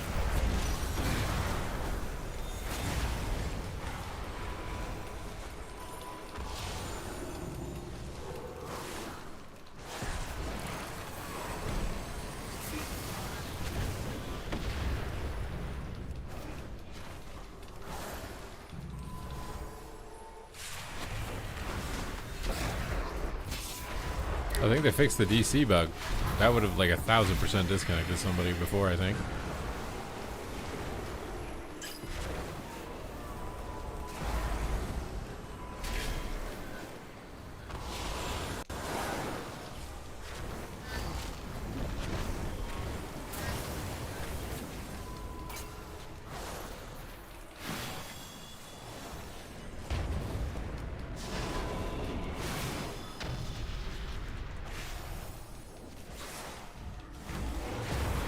Take to the skies. Oh god, that was too high. It's fine, we won. We took a risk and turned the game around. Do you understand? Do you understand now?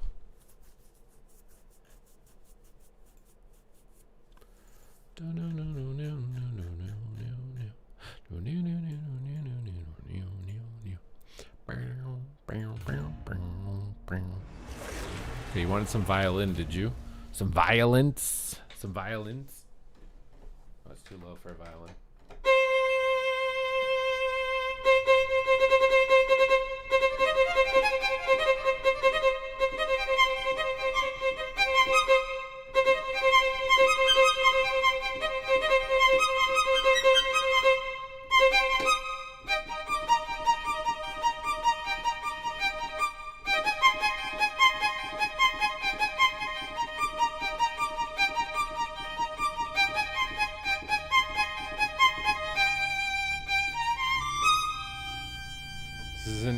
Oxium Air 60. It's literally 20 years old. I don't think you can even get it anymore.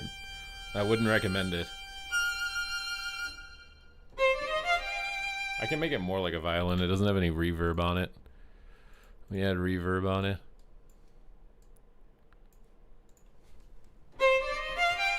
Not enough. Better to go a little light on the reverb than put too much, you know?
Older device because it's a controller rather than a standard keyboard. You can use it with a modern sound bank, which explains.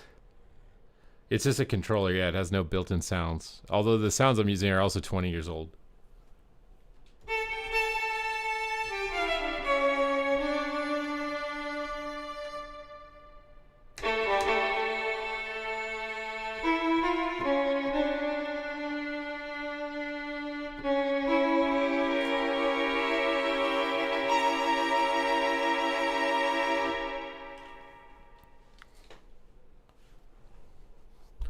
You think it sounds good for 20 years old? Well, thank you. My 21-year-old keyboard that's had soup spilled in it, so some of the keys don't work, and it's covered in dust, and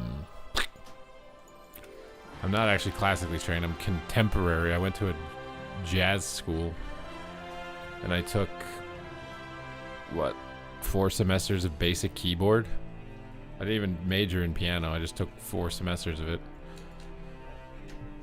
Because I wanted to be able to play my own music on piano with MIDI instruments.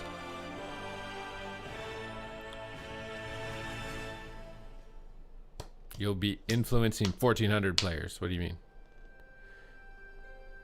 You'll be influencing 1,400 players. What's strong and what's not wrong? By doing what? By playing AUG and by running to a random base to win the game? I'm influencing players to make bad decisions? Is that it?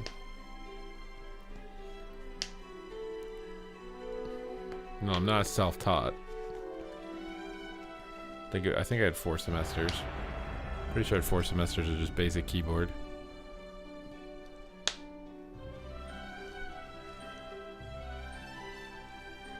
My main instrument's saxophone. That's what was the primary study.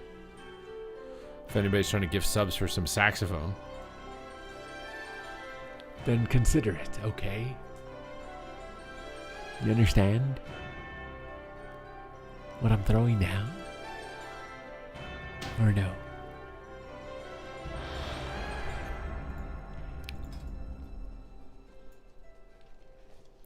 You guys don't seem to understand that I'm willing to make a clown of myself for a Twitch Prime.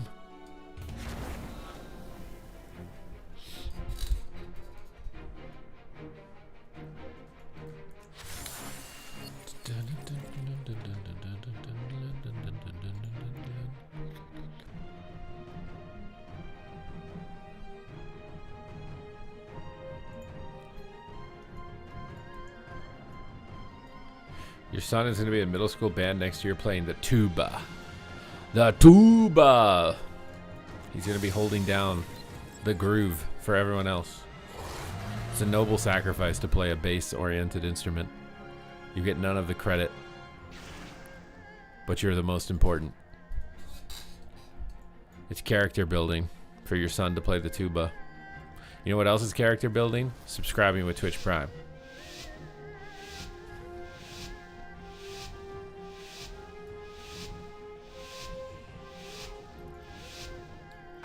Are you guys prepared for the augmentation? I'm about to augment reality. I am the one who controls the time waves. Get in position, my friends. We are going into battle. The dragon is here! Rah! Bam! Headshot. The headshots are coming. Just wait a second. I think. I'm hoping. Are they coming? I don't know yet. Here's the prescience.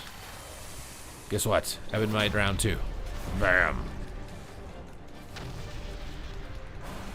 How are they surviving this, bro? I'm doing top DPS as an AUG. It's physically impossible to do top DPS as an AUG. How do they survive this? Oh god. Time skipping. Skip to my loo. Dooby dooby doo. Guess what I have? Sleepwalk. It's time for you to walk in your sleep. Don't walk into any walls. Bam. Sleep again. Stay asleep.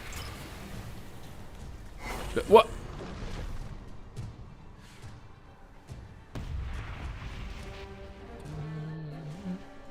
You think people think I'm the healer dragon and that's why I'm getting CC'd? Is that it? Is that it?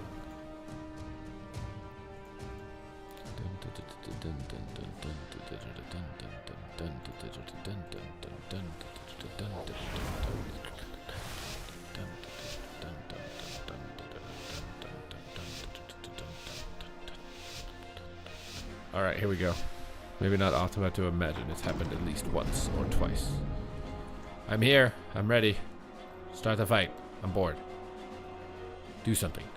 Thank you. Prescience. The walls are being torn down. I want your dragon. My balls on their face. You revive when I'm holding the charge. The charge has been held. Go hard. Zap. Wah. Wah. Hooah. Hey-ja. Press one button, you die. Wah. It didn't work. He's still alive. I did so much damage. And they just heal it like it's nothing. They just play like I don't matter. Like I'm irrelevant. Don't worry, I've got the sleep. But he ported. We have to do something else. Which is not ideal. He's back. Oh, Mr. Death Knight, I'm saving you. Take to the high ground. Oh no, they're swapping. I'm resetting my cooldowns. Give me a moment. I need a second. I'm like Goku fighting Majin Buu right now. Give me a second to regain my strength. Full sleep. Win the game. We got a cooldown. Unironically, we needed to get a lot more than that, but we didn't. Powering our spells. Giving you the molten shield. You have the molten magma, my friend. I'm coming. Let's go. Dive bomb. Big deeps. Big deeps. Big deeps.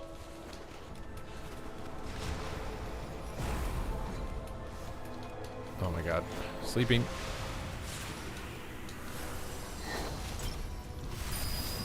Getting out of here. Eruption suction. Emphasis on the suck. Do I need to touch these balls? I don't even know what these are. I've never seen these. I've never seen my balls before. Ice blocked them. Pulling you up to the high ground. Hide. Oh god. I don't think you're hiding anymore.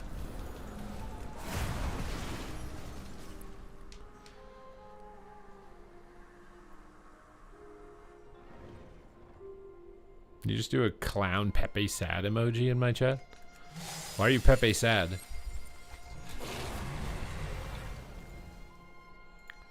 Why are you Pepe sad?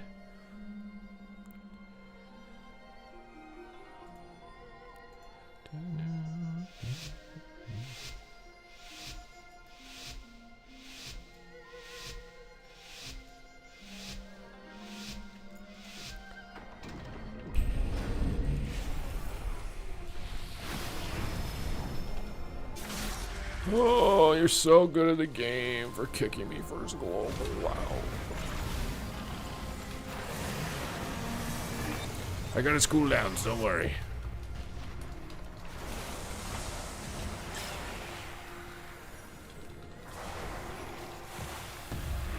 Sleep on the healer, win the game.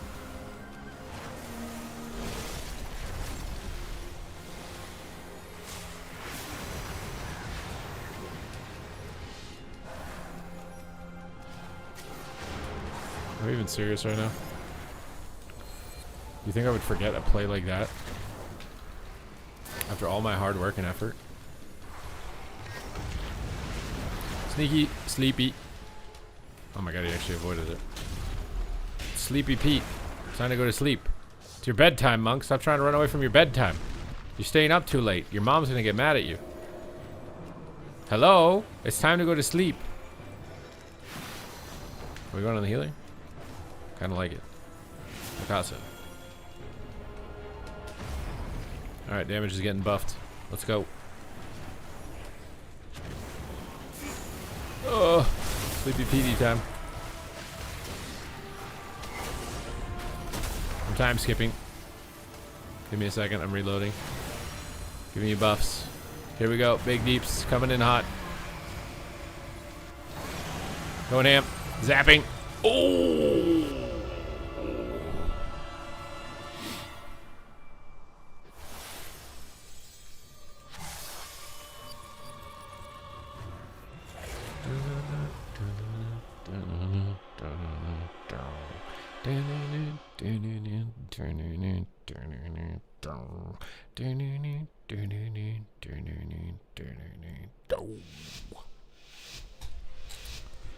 Making him burn, making him body, making him go. I have my chat. No one's talking in the chat. What happened? My chat died. Just like my cats.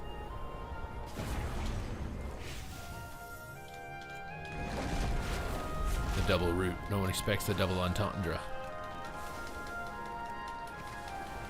Here's what I have. Stinky breath. I didn't brush my teeth or shower today. Enjoy my stench.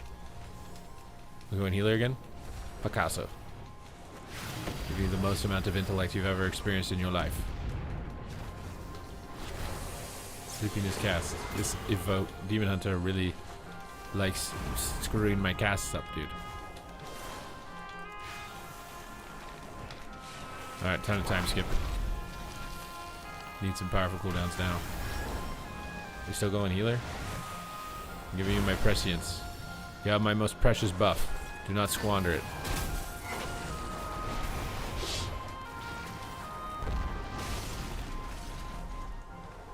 Go sleep on the shaman. It's not full, but hey.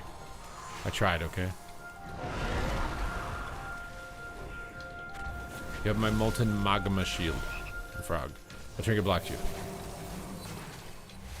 See, I got your back, don't worry. Alright, Sleepy Pete time. Where we going him? I don't know what we're doing. We can go healer. Swapping. Knocking him up. Knocking him away. JK, not doing shit. Giving him mana. I have a stun for the next one. Also, I kind of need to just go right now.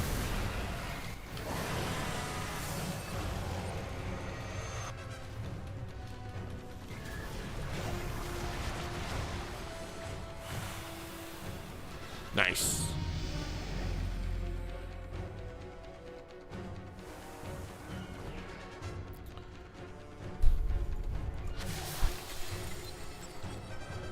No, I was talking about my cats. My cats had died like a little over a month. One a little month ago, and the other one like a year ago.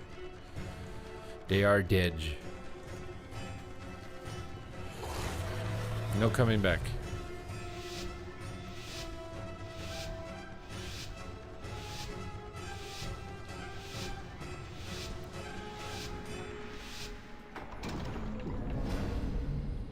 You know what can come back though? My Twitch, my sub count. So subscribe to restore my primes. Ugh.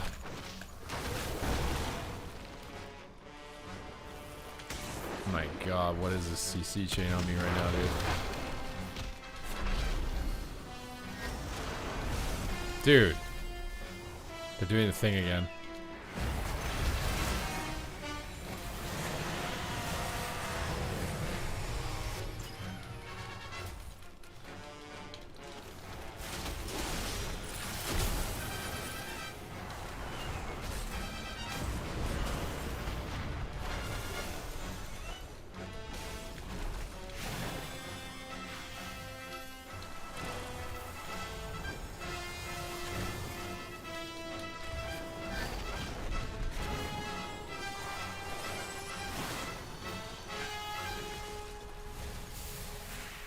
Big old time skip.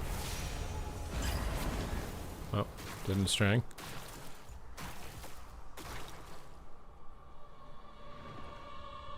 Cat fun goal? Oh, I have to get another cat. I don't know if I want to right now.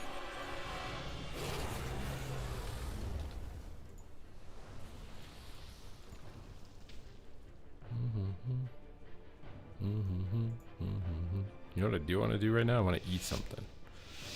God damn, bro, the hunger of losing weight is strong right now.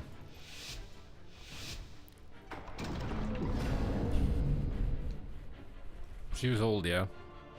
Just old. Had skin cancer, kidney problems.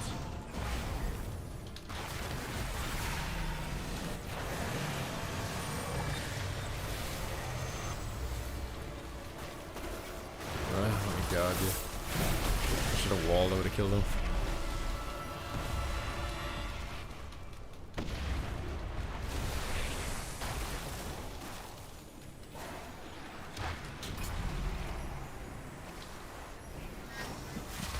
My God, bro, what is this micro CC? I have to look at enough micro when I look down at my crotch. I don't need this in game too, dude.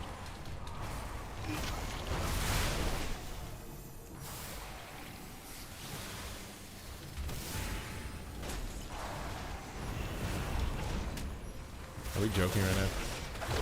Oh, he's dead.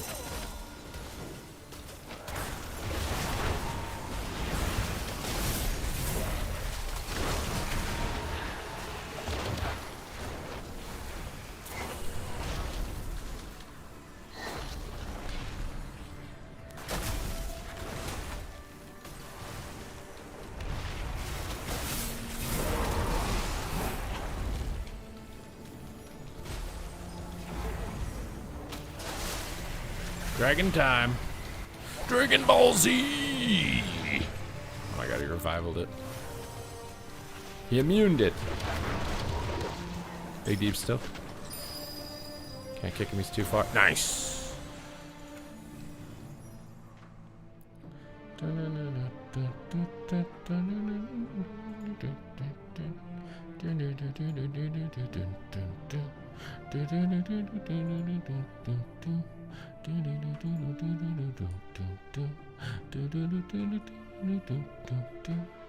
Is Demon Hunter better than Windwalker right now? Devourer? Maybe. I think it's debatable. I don't know about Havoc, though. I do not know about Havoc.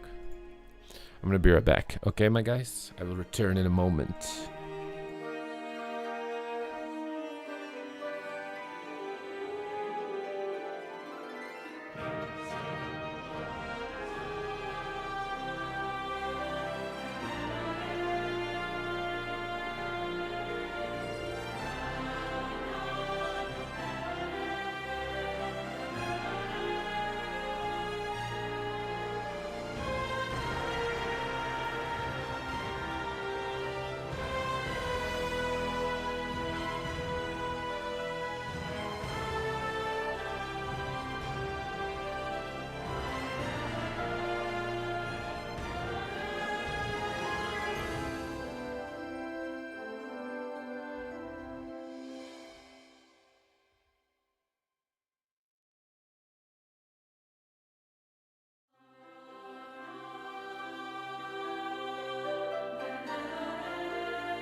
Wait, did they do class changes already? Wait, let me see. Where do you see the class changes?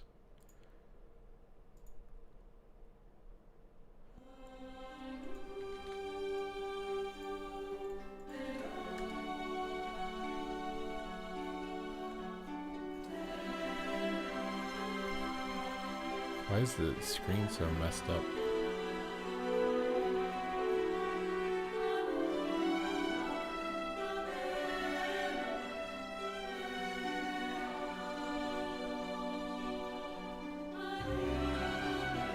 Oh, there are class changes. What the hell?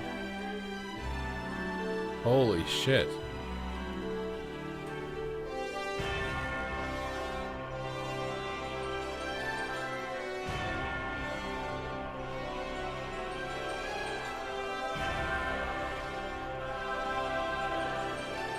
What even is this, bro?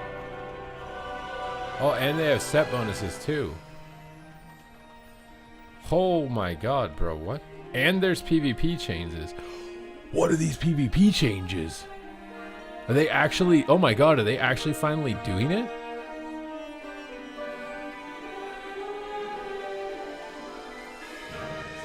Are they only doing it to Death Knight? And not to Mage?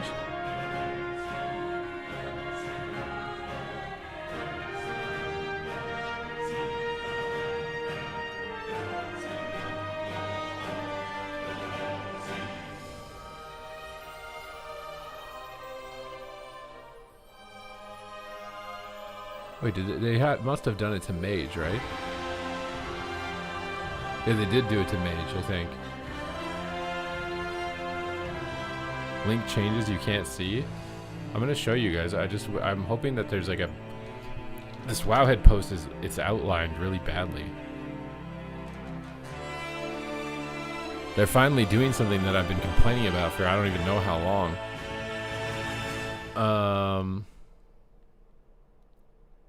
Why isn't it on Blue Tracker? I know it's on Wowhead, but why isn't it on Blue Tracker? We're now on the part of his next YouTube video where he unveils this. I've clicked the Wowhead link, it's just... I don't understand why it's not... It's like laid out so poorly. It's like all on the left side. It's like really big and chonky and small text and... Bro, this is like the... Oh my god, I'm overwhelmed by how much shit there is. I'm gonna have to do like 5 videos. We're gonna have to do one for PvP changes, maybe? Or maybe I could just summarize this, because it seems like it's only one thing for PvP.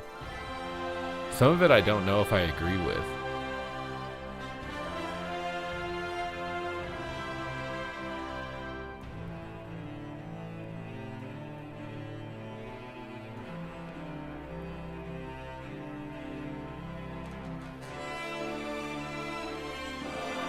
They removed Dying Stars. I don't even remember what that was.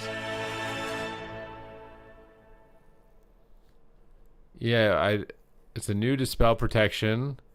So it's just baseline. If Moonfire and Sunfire are dispelled, then Stellar Flare is applied to the target.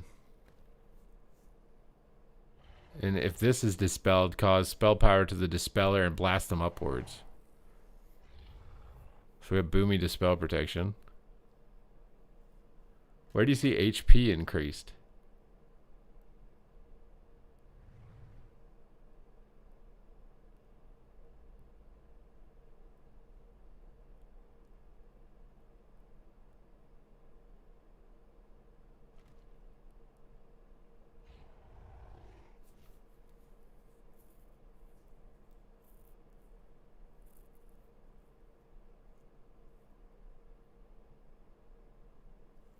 I don't know about reducing the 50% snares to 30%. I don't know about that. I think reducing anything above 50 is good, but I think reducing 50 lower, I don't know if that's good.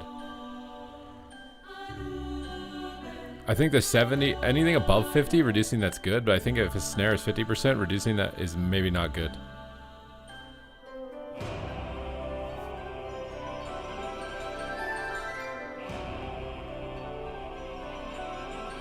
30 to 20. Yeah, I'm glancing over this because some of this is like a lot and some of it is maybe not that much. Oh my god, bro, it's a lot. This is a lot. Like, this is gonna be a very long video, dude. I don't know if I want to break this down into different sections or not, because oh my god. There's so much. Okay, we're gonna have to make a video out of this, so this is a big project here. I hope you guys are ready for this. I wasn't expecting this today. The fact that they didn't announce what they were earlier.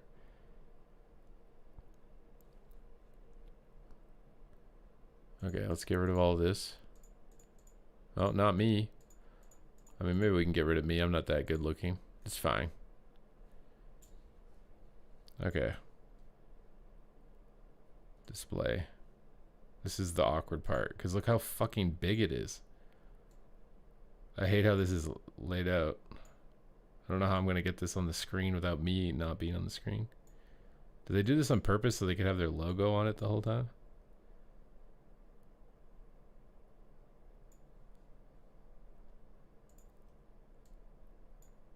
I make myself tiny, dude. Dude, I take up the entire space. Like, holy shit, why did they make it so big?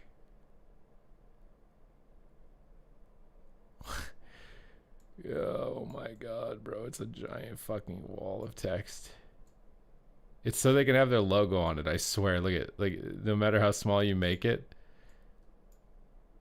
their logo will be in it.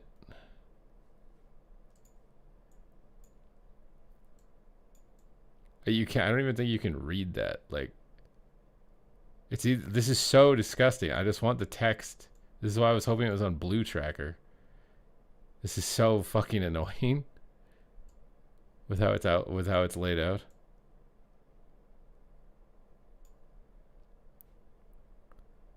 What are you guys saying?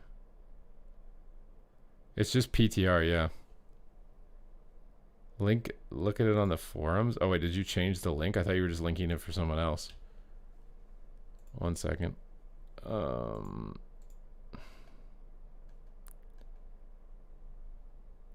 I see you linked wowhead.com. Where did you link the WoW forums?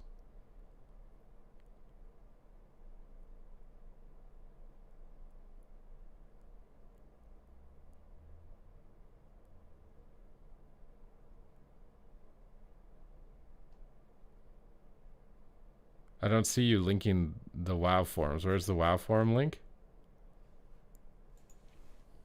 12.1 class changes.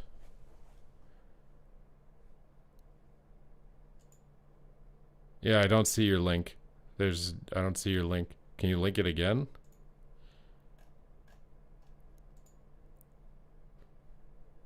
I have an Icy Veins thing now, maybe. There we go, US forums. That looks a bit better. It's not just expanding across the entire screen.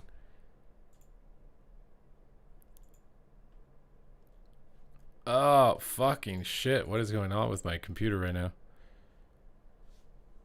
You've linked it 2 times. I don't see a link from you on in the chat if you just linked it. This is just set bonuses, my guy. This isn't all the class changes.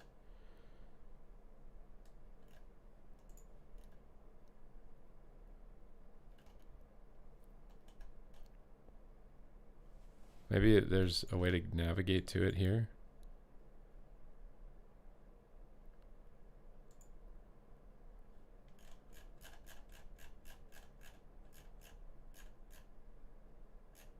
I think this might be it. Yes, this is it. Okay, we have it. We have it. We have the technology. We have the technology.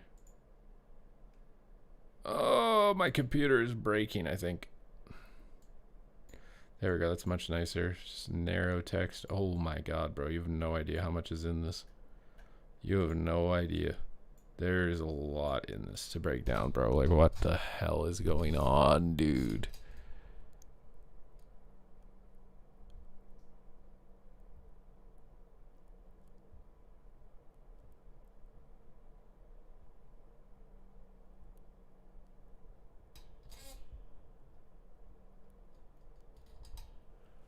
What is this? Dummy Dome? Why didn't they talk about this?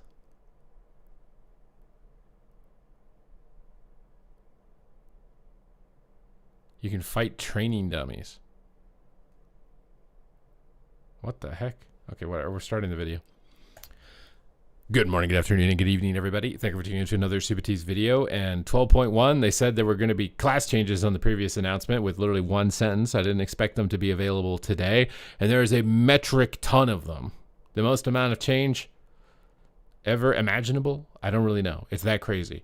But as always, if you want to make sure you're staying up to date with news related to World of Warcraft, then make sure to hit that subscribe button. But we gotta go, bro. We gotta jet because there's a lot. Okay, the first thing for classes is that they are increasing player health and creature damage by 25%. Health consumable values have also been adjusted. Their notes for this is we've decided to increase player health and enemy damage by 25% for max level players. We've made similar adjustments at the start of Midnight and also in early Dragonflight. Our intent for this is for damage to be less spiky and for healing gameplay to be more satisfying. When healing is too bursty, enemies have to be tuned to deal spiky damage, which requires quick reactions to survive, and we feel that leads to unsatisfying and more stressful gameplay. While we are increasing overall creature damage with this change, we are hand-tuning encounter abilities to deal appropriate damage alongside these changes to meet our goals. We are also making adjustments to several healing and absorb spells for DPS and tank specializations so that they retain their relative impact.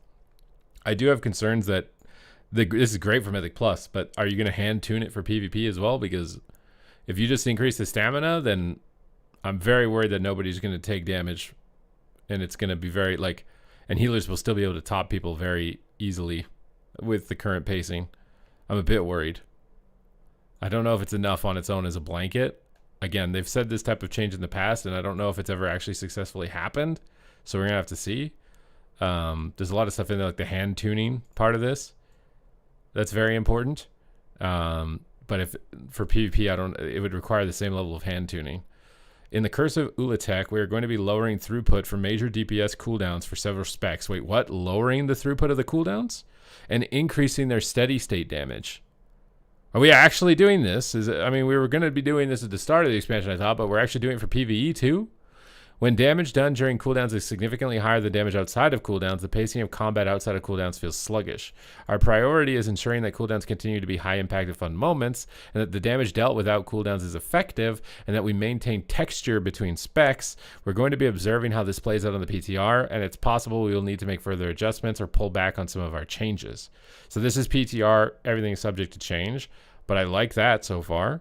All class interrupts such as kick, pummel, and counterspell will now display a mist visual over the target's head if used while the target was not casting a spell. It will also play a separate sound to represent a mist interrupt. This is intended to help players recognize when enemies or allies have used their interrupt ability, even if the spell was not interrupted. In PvP, you see precognition if an interrupt was missed. But in PvE, this is, I would suppose, nice. Okay, so the big goals of the patch are major. Mind you, I will say they have said similar things in the past, and it hasn't quite got there. So we're going to have to see. Blood decays. Permafrost grants a shield equal to 50% of the damage dealt, up from 40. Voracious grants 15% leech, up from 12. Relish and blood healing increased by 25%. Rapid decomposition increases blood plague healing by 85%, up from 50. And sanguinary burst heals you for 18% of the damage dealt, up from 15. And umbilicus Eternus absorbs damage equal to 6 times damage dealt by blood plague. So this is just in line with increasing your durability with the stamina increase. For frost decay, your permafrost grants you a shield equal to 35% of the damage dealt. You get nothing, guys. Frost decay's PTR trend continues. Frost decay is getting basically nothing.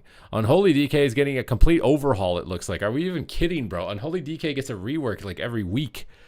We're aiming to smooth the gap between cooldown and non-cooldown throughput. Yes. Additionally, we're taking a look at the current summon density of Unholy Death Knight. Oh my god, yes, please don't. Are we going to lower the amount of pets on the screen too? Is this a Christmas miracle? Is this the patch that saves everything?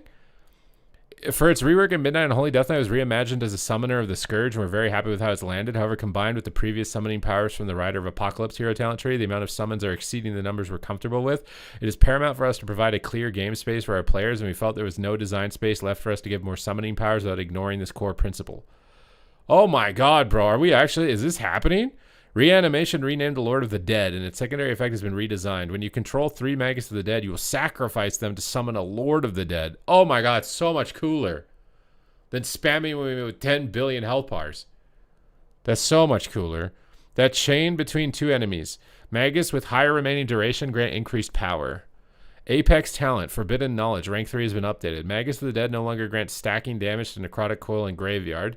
The effectiveness of Putrefy activated by Dread Plague has been increased by 100%, up from 60. So your Apex is getting buffed, I think. Or maybe it's to compensate for the Maguses dropping out. Soul Reaper has been updated. It no longer consumes charge of Putrefy to cast. It now consumes up to 3 lesser ghouls to summon stacks, to summon them instantly. Oh, it's going to summon ghouls.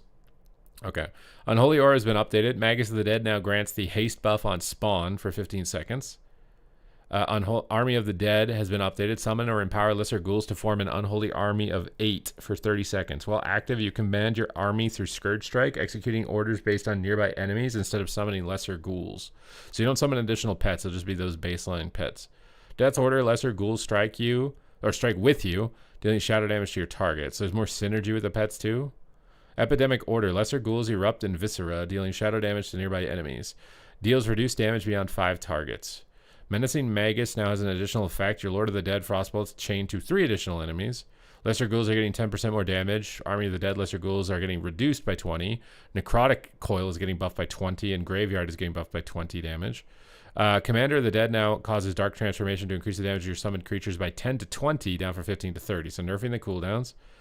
Ruptured Viscera now deals reduced damage beyond 5. Players other than the Death Knight can now only see up to 3 lesser ghouls. Oh my god, bro. I was just on a rant about this the other day. It was literally like 2 hours of my stream ranting about I don't need to see all their pets. And hopefully now we don't have to see all their pets. They can see their pets. It's cool for them. I don't need to see all of it. Permafrost grants a shield equal to 35%, so they're buffing Permafrost as well. Demon Hunters can apparently wear daggers now. This will allow Devourer Demon Hunters to acquire daggers with intellect on them. Okay, so you're probably only going to do it if you're a Devourer, but you can wear daggers. We are reducing the scaling of Devourer's Mastery. Monster Within to help other stats compete and compensating with an overall ability damage buff. That is really good. Evening out the stats and buffing everything baseline is really good. Between that and a few more targeted changes, we expect damage during Void Metamorphosis to be slightly reduced, while damage outside is significantly increased. Bro, I feel like I'm reading everything I've wanted to ever read, and I'm only like 2 paragraphs in. Mastery, Monster Within has been updated. Bonus damage during Void Metamorphosis will be reduced by 66%, but all your damage is up by 20. Again, to execute on this successfully, the details matter. Like these numbers have to be tested, and they're just numbers on this page, right? It's just a promise right now, but the numbers have to be accurate for this to actually be pulled off. Void Metamorphosis now increases Void Ray damage only by 40%, down from 67. Impending Apocalypse now causes each collapsing star to grant 20% increased damage, down from 30. And Consume damage got buffed by 60%, but not the empowered version. For Havoc Demon Hunter, Demon Blades, Blade Dance, and Chaos Strike now require Warglave's Axis. Oh, so Havoc, you guys can't wear daggers, is what that means. New talent, Never Say Die. Damage increased by 30% while above 50%, and Leech increased by 5 while below 50%. Dash of Chaos has been removed, so not a huge amount for Havoc. Although Havoc isn't like doing crazy amount of damage in its cooldown window, honestly. Like, there's a lot of specs where they actually did achieve that. So let's see, Vengeance here. I'm surprised they didn't talk about Frost Decay damage cooldowns at all, though. Fracture and Soul Cleave now require Warglaive, so you can't wear it as Vengeance either. Charred Warblades will heal you for 5% of the fire damage, so you're just getting stamina buffs, a little bit of healing buffs as well to Vengeance to compensate, like they said, for the tanks with everything that they're doing with the encounters. So just a little bit more sustainability here for Vengeance. For Druids, Matted Fur, I'm surprised these get buffed. So the Absorb effect from Barkskin is getting buffed. And then Heart of the Wild, Wild Growth is also getting buffed. So off healing is going to be a bit stronger here. For Boomkin, our goal for Boomkin and Curse of Ulatek is to emphasize its core gameplay of building and spending and pooling astral power.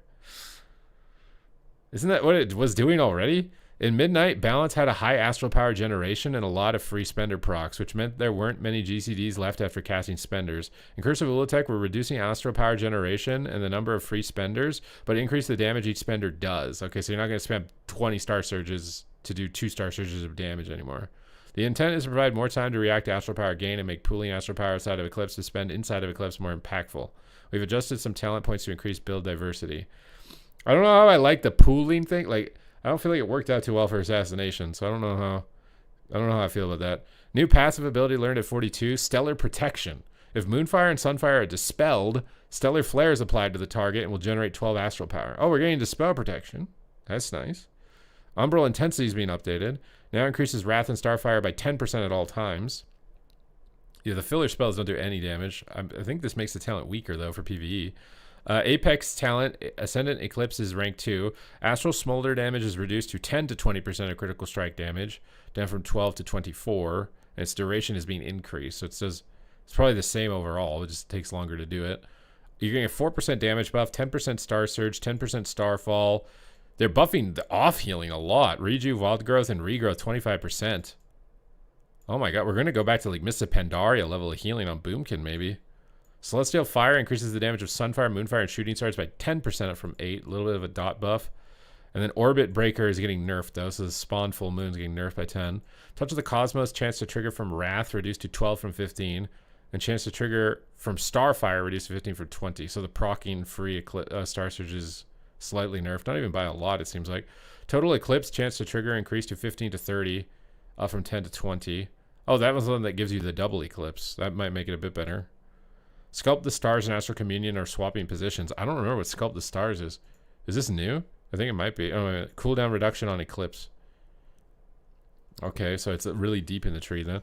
A counter aura for Orbit Breaker has been added to show your progress towards casting a full moon. The aura can be tracked in the cooldown manager. Okay, so you can see when it's coming. You wouldn't know who it's hitting. I guess in PvE it doesn't really matter. In PvP it kind of matters. Illune's Chosen. Oh my god. Oh, they're nerfing Starfire. Why are we nerfing Starfire? We just buffed Starfire. It still sucked and now we're nerfing it again? I guess because they buffed it up here or whatever. Bro, Starfire still sucks. At least in PvP. Keeper of the Grove. Bounteous Bloom now extends the duration of Force of Nature Trents by 4 seconds instead of adding a 4th Trent. Good. Get rid of the pets, man. Make them smaller and less of them and make them cooler. Like... Cenarius Might Haste increase reduced to 6 from 8. Oh my god, Keeper of the Grove is getting gutted. Potent Enchantment Haste reduced to 6 from 10. I mean, I guess they're doing this because their stats are going to be so crazy. Like, I already have like the War Within end season stats in season 1 of Midnight, so I mean maybe this is necessary, but that seems pretty big. I don't even know if Boomkin's getting stronger from this. I feel like Boomkin's going to be in a weird spot after all that. For Feral Druid, Feral updates in Cursive Ulatek are aimed at talent diversity. We'd like Chomp to be stronger for players who enjoy it, which is the low HP energy regen ability, like a filler, or adjusting some other talents to get their power closer and open up more build. So Saber Jaws bonus increased to 60 from 50. Focused Frenzy damage, though, is reduced to 15 from 20, so a lot less burst on your Feral Frenzy. Rip and Tear damage bonus is getting increased to 20 from 15. Chomp got a 30% damage buff. I don't know if that's enough. I would have to talk to a Feral Druid main to know exactly what the number there needs to be for that talent to work. Apex Predator's Craving base chance to trigger reduced to 4 from 5, so you're going to get less proc rips. And then they buffed all your off healing. Bro, did Feral Druid really need more? Oh my god, bro, the off healing is disgusting. I guess their goal is that you spend more time below 50%, so like off healing, well, it's not going to like top you instantly, maybe is their idea here, but I feel like the healing is getting buffed way more than anything else. Restoration Druid. We're making several quality of life adjustments to Restoration Druid in this update with the goal of addressing usability issues of Tranquility, Nature Swiftness, and Incarnation Tree of Life. Usability issues? What? We're also making a few adjustments to Swiftmend to bring back some of its power as a single punchy target heal. Finally, we'd like to address issues with abundance by redesigning it with a clear threshold of when you should use regrowth.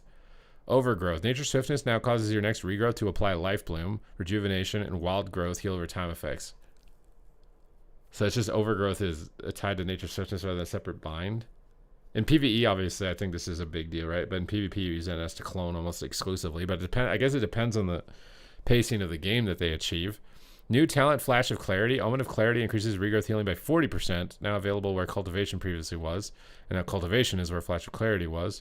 Innervate's being redesigned. Oh, it's going to regenerate mana now, rather than making it free. I like this better. I like the old version that regenerated mana. But is it going to be used on arcane mages? I guess it's still only usable on healers. I think it's cooler like this. There's a different way of using it. You have to use it like on cooldown rather than trying to line it up with your healer's cooldowns to make it free or whatever. But I actually prefer this. This is more old school. Abundance has been redesigned. While you have at least 5 rejuvenations active, regrowth's critical strike chances is increased by 50%. And its mana cost is reduced by 50? These trees ain't going bro. Tranquility is being updated. It now grows protective roots at your feet, absorbing damage equal to 60% of your health and preventing knockbacks. So you can't. So they're putting the PvP talent in, and you can't get knocked, and you get a big shield, but it's not ice block. Was it because of Mythic Plus you get one shot if you did it or something? I guess that has to be what it is. Incarnation Tree of Life's being updated. Now casts regrowth on up to 3 nearby allies when you initially shapeshift. What? Why does it need? Is it because you just have no time to like pre-hot when you're using the global and these cooldowns and people die? Well, but the whole point is you're slowing the patch down. So why do they need that? Why would they need Tree of Life to instantly heal regrowth if you're going to slow the game down so they shouldn't die instantly, so you shouldn't need the mechanic? No? I don't know. Swiftbend has been updated. Healing increased by 40% of the consumed heal over time effect. Oh my god, Swiftbend's going to be good. Everbloom rank 3 is updated. Its heal effect now triggers when you press Swiftbend, not Soul of the Forest. Verdant Infusion is updated. No longer extends heal over time. What? No more extension? What's the new one? You didn't say what the new one is. Germination is being updated. It no longer increases rejuvenation by 2 seconds. Oh, you have to reapply hots more. Ysera's Gift is being updated. If healing would overheal the druid, the overhealing is transferred to an ally. Was it not doing that? I thought it was already supposed to do that. Spell and ability healing increased by 6%. Wild Goat's getting 20% more healing, and its mana cost reduced. My god, it's going to be overpowered in PvP. Verdancy is getting a 40% healing increase. Reed, you've got a mana cost reduction. Mana cost reduction on everything. Life Bloom regrowth. Passing Seasons reduces Nature Swiftness cooldown now by 15, up from 12. Symbiotic Relationship now highlights itself on the action bar while it's not active to remind you, because I forgot to press that a lot. Germination and Verdancy are swapping positions. That makes Germination easier to get, but I don't know if it's better or not. And then Nature Splendor got removed. I don't really know what to think about that, because like I feel like they're changing too much all at once. It's like, okay, you're going to make the boss mechanics and make the interactions hopefully in PvP as well, where you're not getting one shot. But then you're adding all these mechanics that are like designed around dealing with getting one shot. So is that not going to be counterintuitive where the healers are just going to take no damage because they have counter one shot mechanics, but there's no one shots anymore? I think it might be a problem. I don't know though. Guardian, developers notes, our goals with these Guardian Druid updates are largely to address issues with specialization's damage composition and ability breakdown. They're going to nerf your Apex for the 50th time, dude. In particular, we're reworking Loon Nation in order to resolve its adverse rotational pressure, and our adjustments to Gory Fur and Wild Guardian are intended to incentivize more balance between rage spenders, as well as distribute the impact of Apex talent across longer duration and broader good. This is good. Like, it's bad that your Apex talent is literally like all your damage. Gory Fur's redesign. Iron Fur has a chance to make your next Maul, Raze, or Ravage free. Huh? Maul, Raze, or Ravage has a chance to make your next Iron Fur free. What the that's so broken. What? That's just the Boomy talent, but now it's for bears.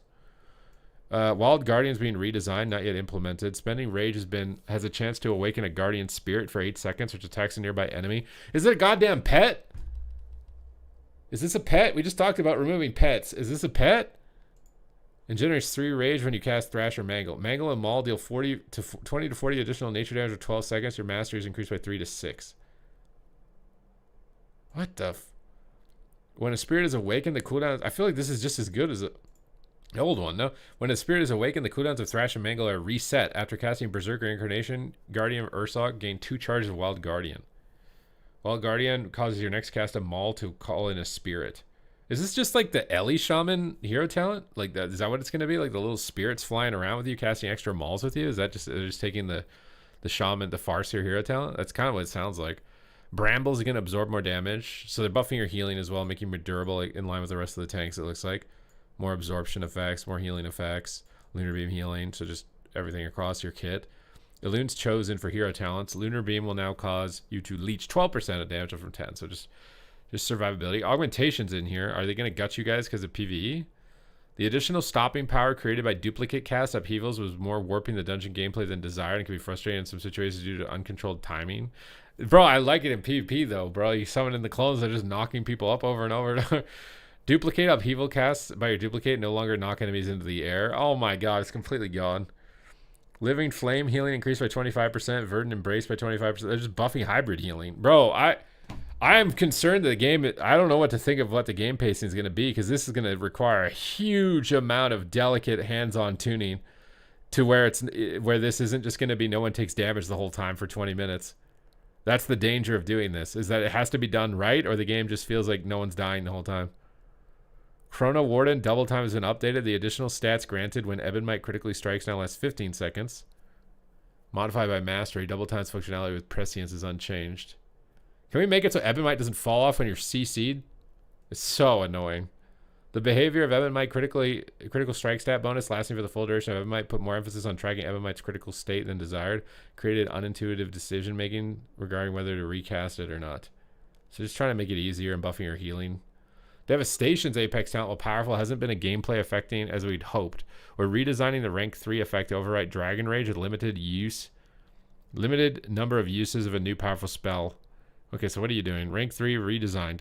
When Dragon Rage ends, Rising Fury persists for 4 seconds per stack, and Dragon Rage becomes Unbound Flame. Unbound Flame may be cast 4 times.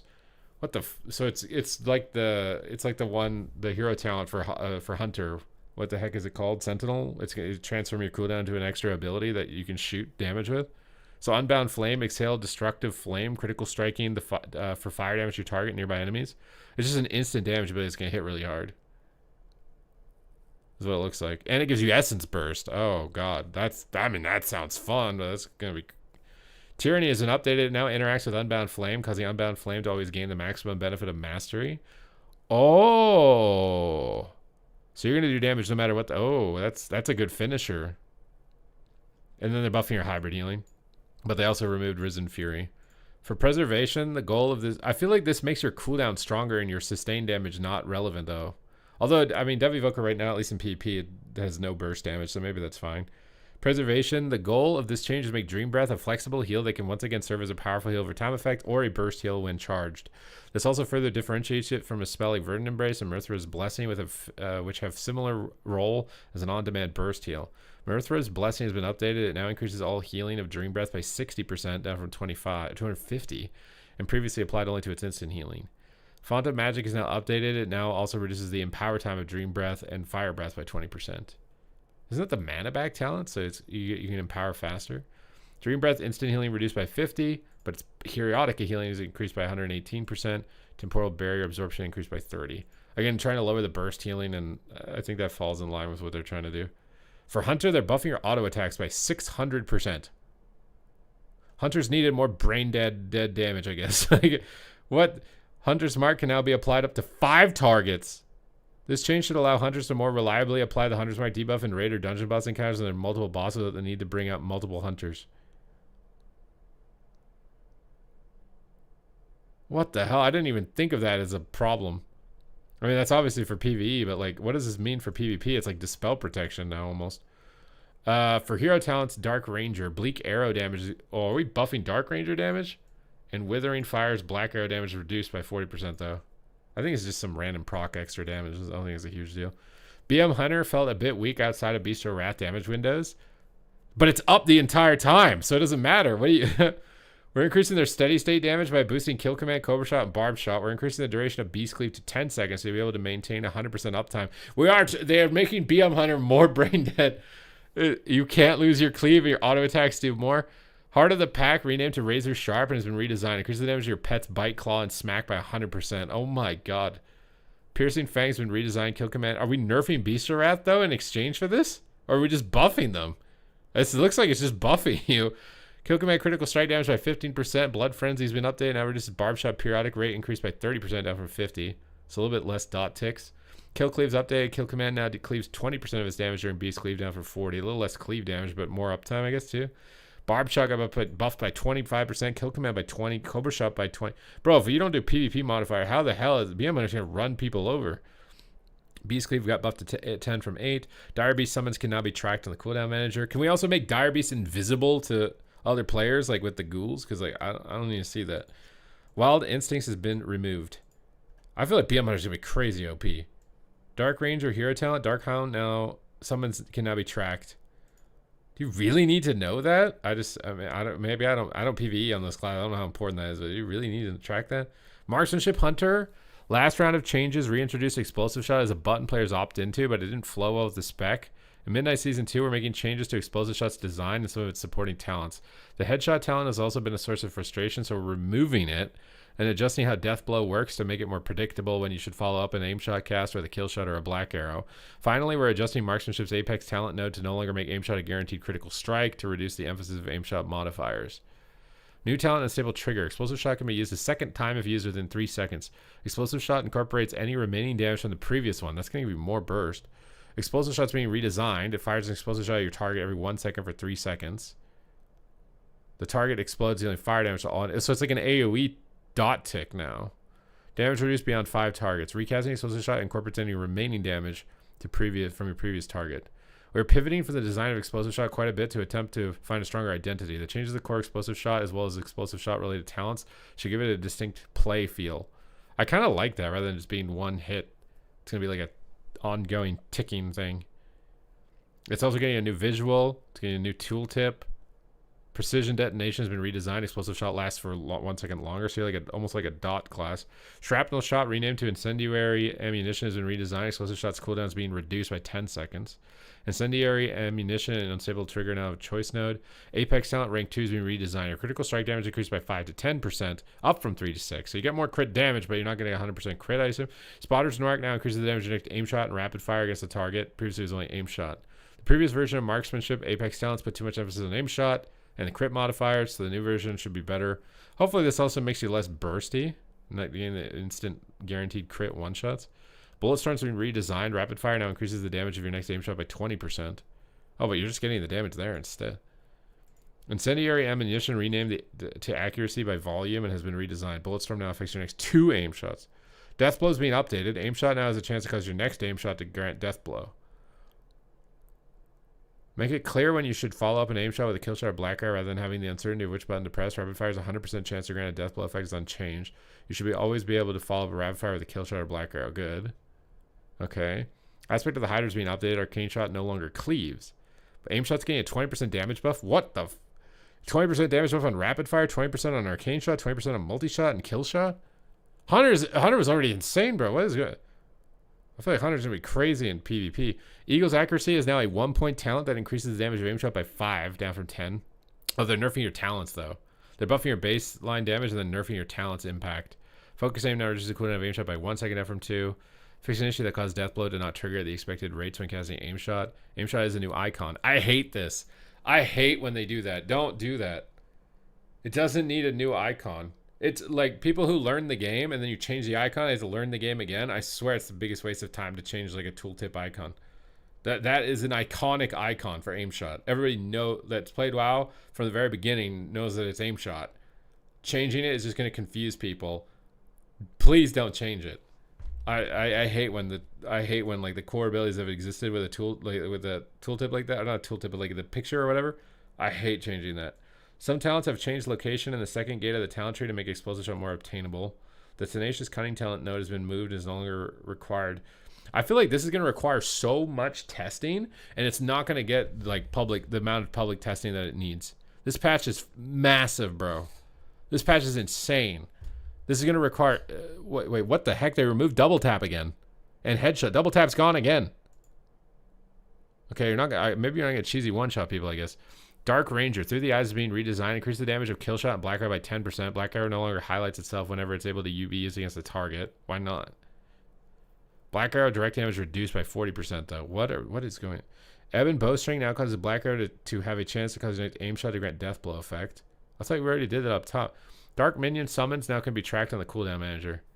Sentinel Moon Blessing now causes 1 second of cooldown reduction to aim shot down from 2. For survival, a new talent, Razor's Edge. Raptor Strike, Raptor Swipe, and Kill Command gain 10% increased critical strike chance and 10% increased critical strike damage. Primal Surge has been moved up to an easier access location. And then Shower of Blood's been removed. I just played Survival this morning, but I don't know what that is. Survival is not getting nearly the attention that BM or Marksman is getting. I feel like they removed and stripped the most out of Survival. For hero talents on Sentinel, Lethal Barb is being updated. Auto attacks now have a very high chance to generate 3 focus rather than granting 1 focus per auto attack.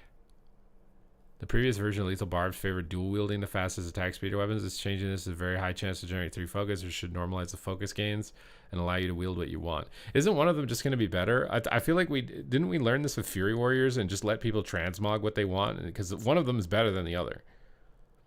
I don't know what you have to do to achieve two-hander being exactly equal to dual wield. It's just let people transmog what they want. They don't care if it's functionally better, I don't think. They just want to look like they're dual wielding. Scout's Vigil no longer increases stealth detection radius while using camouflage. What? Rogues are getting stronger. Why can you not see? What? That's the whole thing with the hunters. They're supposed to be anti-stealth. Why take that out? Is it a delve thing? For mages. Oh! We're making some adjustments to mage defensive to improve survivability. Oh, God. As a whole, and slightly reduce the power of Glacial Bulwark. They do need to be tanky or Mythic Plus. They don't in PvP. New talent, improved warding. Damage taken from area of effect attacks reduced by 4%. Improved Prismatic Barrier updated. Now grants additional charge of Prismatic Barrier. In addition... No, my God, bro. We're giving double barrier to Arcane now. Temporal Realignment has been updated. Now immediately heals you for 20% of your health and heals an additional 30%. I don't know what that is. That sounds like an Arcane thing. Why is it listed under Mage as a whole? Wait, this is listed under Mage as a whole too. Why? Prismatic Barrier is Arcane only. I don't know why it's listed. Does that mean they're getting 2 Blazing Barriers too? Oh, God. Oh, God. This is the patch that BlizzCon's going to be played on. This is high risk. This is some high risk stuff. Spellslinger Spellfrost's Teachings tooltip has been adjusted for clarity, functionality unchanged. Sun Fury, we're redesigning Rondormancy. I don't even know what the heck that is. To lean into making your 3 orbs better rather than giving you 5 orbs to align more closely with the inspirations of Sun Fury. That's probably good. And reduce visual clutter. We're also uncapping Mana Cascade to match other applications may overlap effects. Rondormancy has been redesigned. Your chance to generate Spellfire Spheres 6 to 12 and will grant 1% more spell damage. Ashes of Inspiration redesigned. Each time your Phoenix casts a spell, gain 1 stack of Mana Cascade. Exceptional spells will grant 1 additional stack. Memory of Alar has been updated. Combustion and Arcane Surge no longer cause the mage to gain twice as many Mana Cascades. Spellfire Spheres Orb Generation chance reduced to 6 for Arcane and 12 for Fire. It was 12 and 25. Mana Cascade no longer has a stack cap. Mana Cascade is now also gained when the mage casts Arcane Pulse Chromatic. So it's just 3 orbs, probably less time, less annoying to juggle it around. Arcane, so nothing for Frost so far. I guess it'll be at the end of this. Arcane's Apex talent is to provide more exciting and visual moment. Interesting.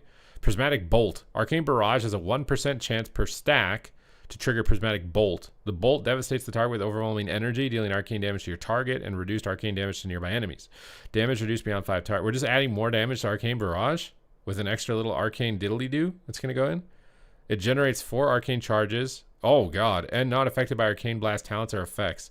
It does not scale its damage or mana cost with arcane charges. So it's just a free reset for another barrage with a little diddly-doo animation, I assume.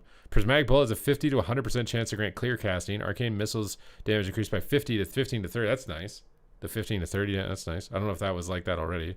Arcane Salvo grants an additional 1% chance to trigger Prismatic Bolt. Arcane Barrage damage increased by 15%, so just flat out more damage on your spells. Arcane Pulse is being redesigned.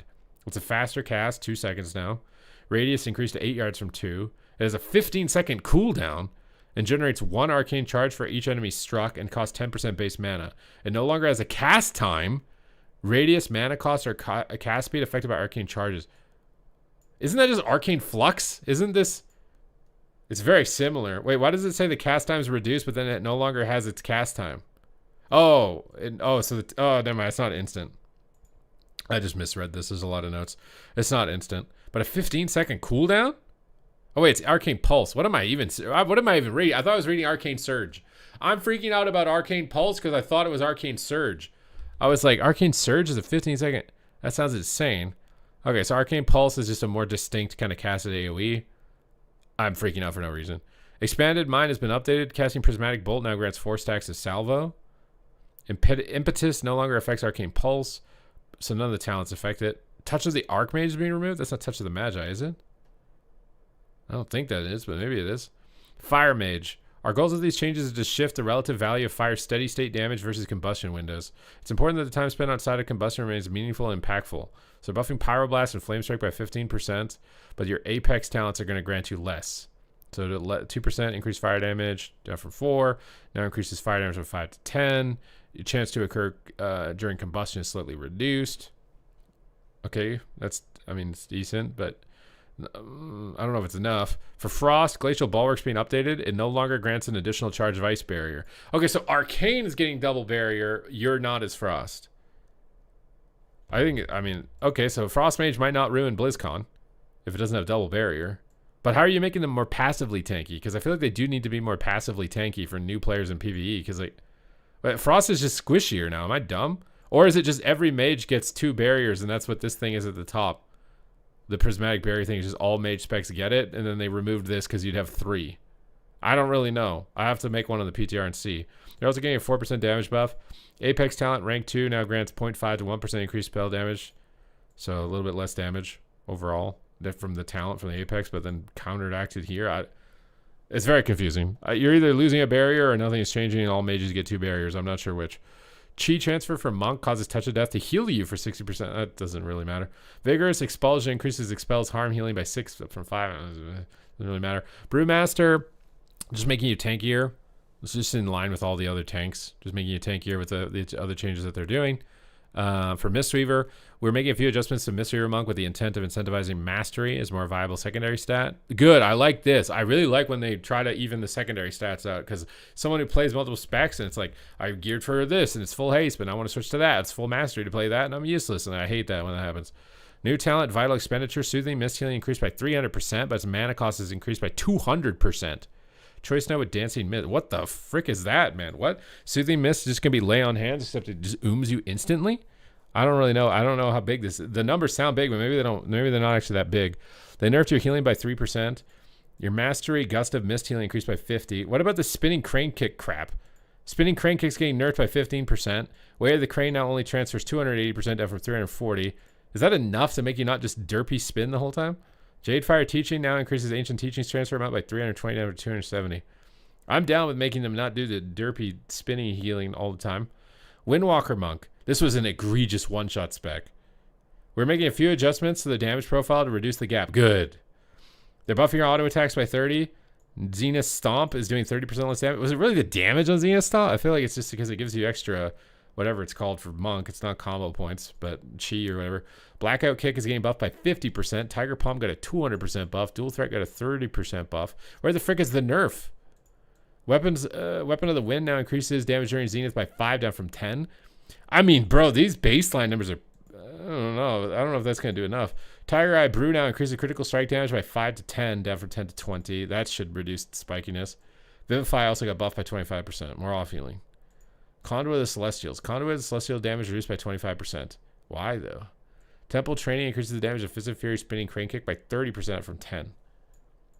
That's a... I feel like you're stronger. I feel like Windwalker's going to be nuts after that. Paladin, Golden Path healing increased by 25%. Lightforged Blessing as well, brought of the light healing. I don't know what any of those are, bro. And I've been playing Holy Paladin a lot. I don't know what any of those names mean. I assume that's going to affect tanks more than anything. Lightsmith, Rite of Adjuration and healing increased by 25%. For Prot, with these changes, we're intending to reduce the opportunity cost associated with taking Sentinel and broadening the suite of defensive talent options. We're also transferring some power out of strong cooldown windows and into baseline throughput. Was it good? Okay. Blessed Word of Glory can no longer critically strike, but its healing is increased by a critical strike chance, and 80% of its overhealing done to you instead shrouds you, so you get a shield from your Word of Glory. Improved Ardent Defender has been redesigned. It now increases maximum HP by 20%, while active and no longer cancels the remaining duration if fatal damage is sustained. Well, why would you care if fatal damage... Oh, I guess if you survived, it just doesn't cancel. Seal of Reprisal has been redesigned. Blessed Hammer reduces enemy damage dealt to you by 10%. Oh, that's a lot of durability right there. Master Work has been updated after casting Holy Armament. Your next 3 casts of Hammer of Righteous and Blessed Hammer Crusader Strike bestow a lesser armament of the same kind to a nearby ally. What is this damage buff on Prot? 100% on Judgment, 100% on Consecrate, 150% on Shield of Righteous, 50% on Hammer of the Righteous primary damage. Avenging Wrath increases damage and healing by 10% and critical strike by 10%, and 30% on Avenger's Shield. 50% on your lesser weapon damage, 33% on Hammer of Light. Empyrean damage reduced though by 33%. Divine Exaction. So the cooldowns are nerfed right here in the baseline. But I guess this is fine. If they nerf the cooldowns, this is fine. I'm responding to this as if their burst is still like the crazy habit. The burst is coming down. Sentinel duration increased by 20 seconds. Undying Embers heals you for 125% of the damage dealt by Refining Fire, up from 100. Bulwark of Order Absorb increased to 75% of Avenger's shield damage from 60. Solace causes Consecration to heal you for 375%. That's a lot. I feel like Prot's... In PvE, Prot might be... Oh, Sanctified Wrath is gone. It's a lot of cooldown power loss. That seems to be more specific, like, tailoring that is necessary for, like, damage threshold, but no, not many people play it in PvP. For Ret, we're adjusting throughput spikes with cooldowns. We're also removing interactions with the Sky Fury buff that deeply impacts the rotation of Holy Power economy. We believe this is a healthier direction for Retribution Paladin. Light Within rank 1 for your Apex now has an additional effect. Art of War and Righteous Cause can now accumulate an additional time. Art of War is being updated. It now increases Blade of Justice damage only by 80%, down from 150. But Blade of Justice baseline is buffed by 40, so it's... Final Verdict, damage increased by 15. Divine Storm by 15. Avenging Wrath now increases damage and critical strike chance by 15, down from 20. This seems a little bit more of a slow burn on this. Again, this is like... You got to tune this week by week. Like, is there enough time to even do this? This is huge. Templar Strike, 50% buff. Templar Slash, 50% buff. Judgment, 50% buff. Hammer of Wrath, 50% buff. Judgment now deals 50% increased damage down from 100 on Divine Toll. Apex Talent, damage reduced by 25%. Flash Heal, Off Healing all got buffed. Oh my god, they're already off-healed for so much. And Art of War no longer activates from additional Sky Fury attacks. Additional Sky Fury attacks no longer generate Holy Power when talented into Crusading Strikes. Crusading Strikes now increases auto attack speed by 15%, decreasing by 20. And Execution Sentence area of effect radius increased to 10 yards. This is this seems so crazy. And now includes the bounding radius of target was 8. Bro, this is these talent. This is so crazy. Templar Hammer of Light damage reduced by 30%. Does not affect PvP combat though. And Hammer of Light now costs. This is the first thing we've seen that doesn't affect PvP. So Hammer of Light's not going to do even less. For Discipline Priest, bro, we're not even like. I swear we're not even halfway through all of the specs. Like, what? Discipline Priest?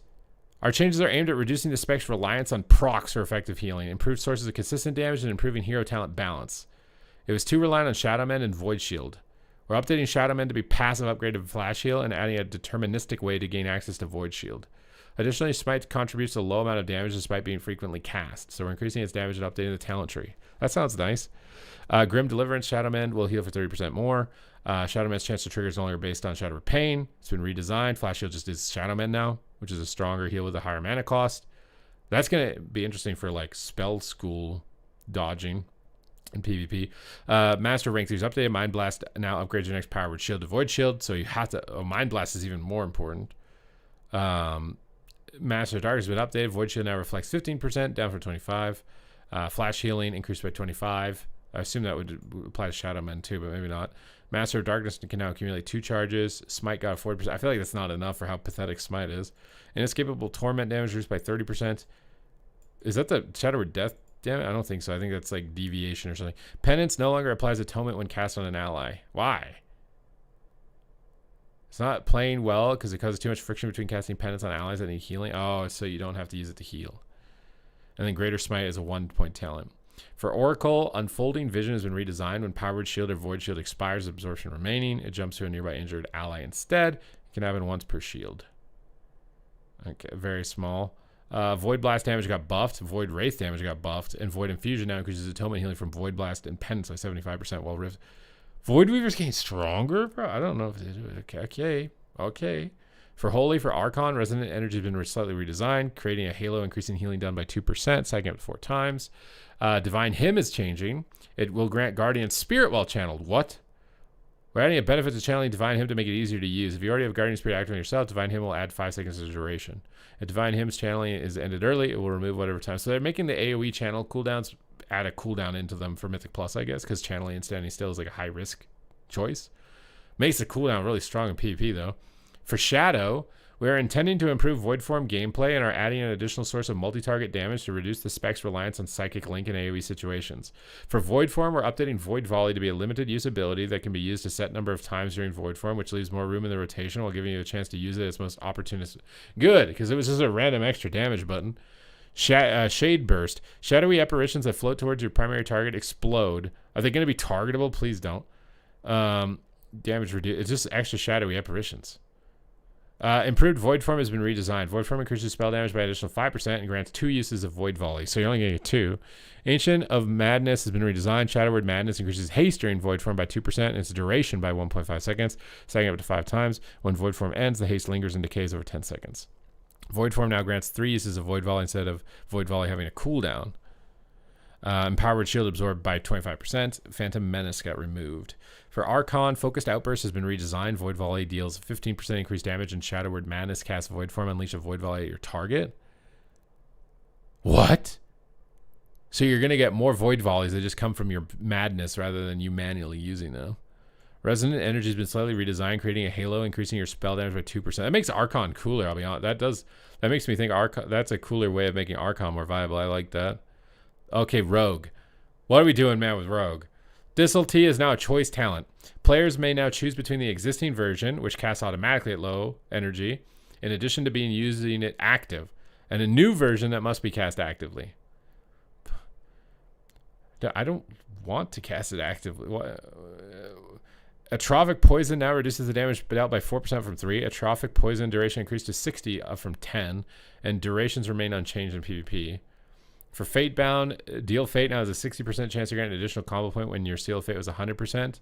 I really hope for Outlaw they added a lot of like better animations for some of their procs to make it easier to know when you got them. Assassination, we're updating the Assassination energy economy. We aren't happy with how the rank 1 implacable Apex talent is playing. It's unintuitive for optimal play to intentionally let Envenom drop. We're updating its design so refreshing Envenom late is consistently the best way to play and giving it consistent energy recovery value. See, this is what I don't understand. They realized the pooling energy thing was bad. They're backing out on it, but then they're going to do it to Boomkin? Don't do it to me, man. Unstable Toxin and Venom damage increased by 18%, but its duration is reduced by 2.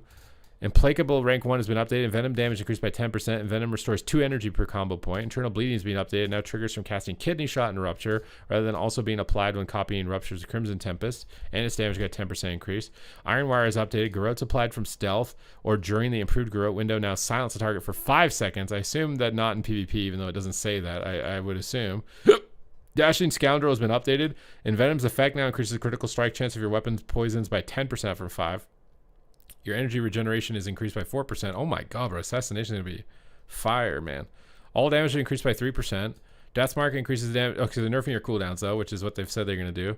So Deathmark's weaker. Kingsbane is weaker. Shrouded Suffocation increases Garrote damage by 30%, though. Baseline abilities are going up on Rupture. Motivated Energy increased. Rapid Injection damage bonus increased. Venomous Wounds generate more energy when multiple targets affected by your bleeds. That's cool. I like that. Blindside's chance to trigger reduced to 10% after 15 and 20% when the target is at low health. Poison Bomb's visual is adjusted to make it other more important visuals on top of it easier to see. What are the other important visuals? Several talents have changed position of the talent tree, and Deadly Momentum has been removed. I think that's much better for Assassination. Outlaw.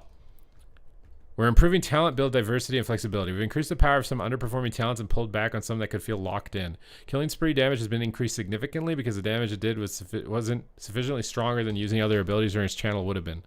Okay, good. Talent should now increase your overall damage about as much as other comparable abilities. Between the Eyes is updated, causes Between the Eyes critical strikes to deal 2.5 damage down from 3, so nerfing some of your burst. Fax action updated. Now reduces the cooldown Between the Eyes by 8 seconds up from 5, but you can use it more. And increases the damage bonus between the Eyes attacks by 1%. Killing Spree got a 60% buff. Heavy Hitter increases the damage of attacks that combo points generate by 15 to 30, up from 10 to 20. 0 in value per stack reduced to 2 from 3. We don't want players to feel obligated to use offhand daggers to maximize the value of this talent. 0 in now has a 30% chance to not proc if triggered by a weapon with 1.8 speed, giving it the same proc rate when attacking with daggers versus other one-handed weapons. People just want to mog their weapons or whatever it is. I really don't think people care if they're actually wearing a sword or not. They just want it to look like a sword. Hidden Opportunity chance for ambush to grant opportunity increased to 100% from 80 of the chance for Sinister Strike to grant opportunity. New connectors have been added. So they didn't add any visuals towards like seeing like if you rolled a 3 buff or whatever, or jackpot, whatever it's called now. For Subtlety, Relentless Strikes now generates 4 energy per combo point spent, down from 5. Shadowcraft no longer stores 1 additional combo point. Frequency from auto attacks increased to 75% from 40. Energy and combo point generation during cooldown windows has been overflowing. These reductions aim to reduce circumstances of overcapping resources while maintaining potent relative generation in those windows. Lingering Shadow now applies to Shuriken Storm. Shadow Dance's tooltip has been updated to include its threat reduction effect.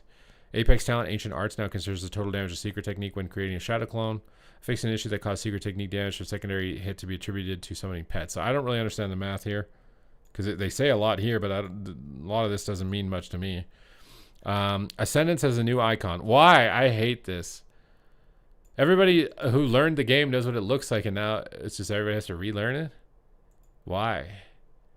Farseer, developer's notes. In previous tuning hotfix for Elemental Shaman, Farseer's spirits received a small change, so they scale with Elemental Fury talent. We were changing several other places where they weren't scaling, which was the same as the others, so Farseer's is better. Chain Lightning now hits 5 targets. Lava Burst now increases damage by 1% equal to your critical strike chance. So crit as a stat got better. Elemental Shamans have higher burst during their Ascendance window with the changes at midnight than we would like.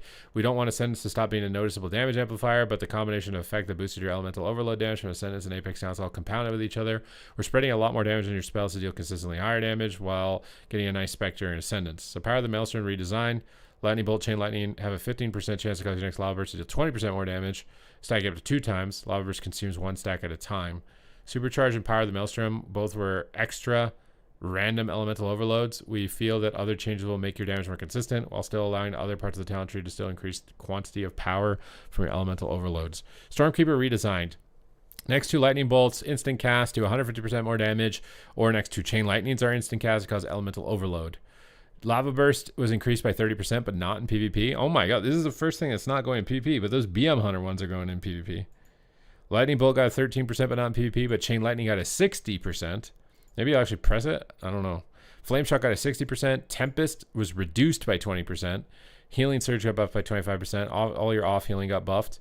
Ascendance now increases Elemental Overload only by 30% down from 75. Bonus Lava Bursts when activating Ascendance are now 50% of their value. God damn, bro. Wait, maybe popping Ascendance is a damage loss. Molten Wrath now increases the damage of Lava Burst by 10 down from 15. Feedback Loop rank 1 now increases Elemental Overload damage by 10 down from 35. Apex Talent Feedback Loop rank 2 now grants 15 to 30% critical strike damage, goes down from 25 to 50. Elemental Blast cast from Fusion Elements now grant only 40% of the normal duration of the Elemental Blast stat buffs, was 100%. I mean, I feel like Ellie's weaker after this. Fix an issue that caused Voltaic Blaze to not properly affected by Elemental Fury's crit damage bonus. Fix an issue causing Elemental Resonance to not affect periodic elemental damage. So the dot damage is getting a lot better. Fix an issue with Apex Talent Feedback Loop rank 2 did not properly increase the critical strike damage of several Elemental Shaman talents. That seems...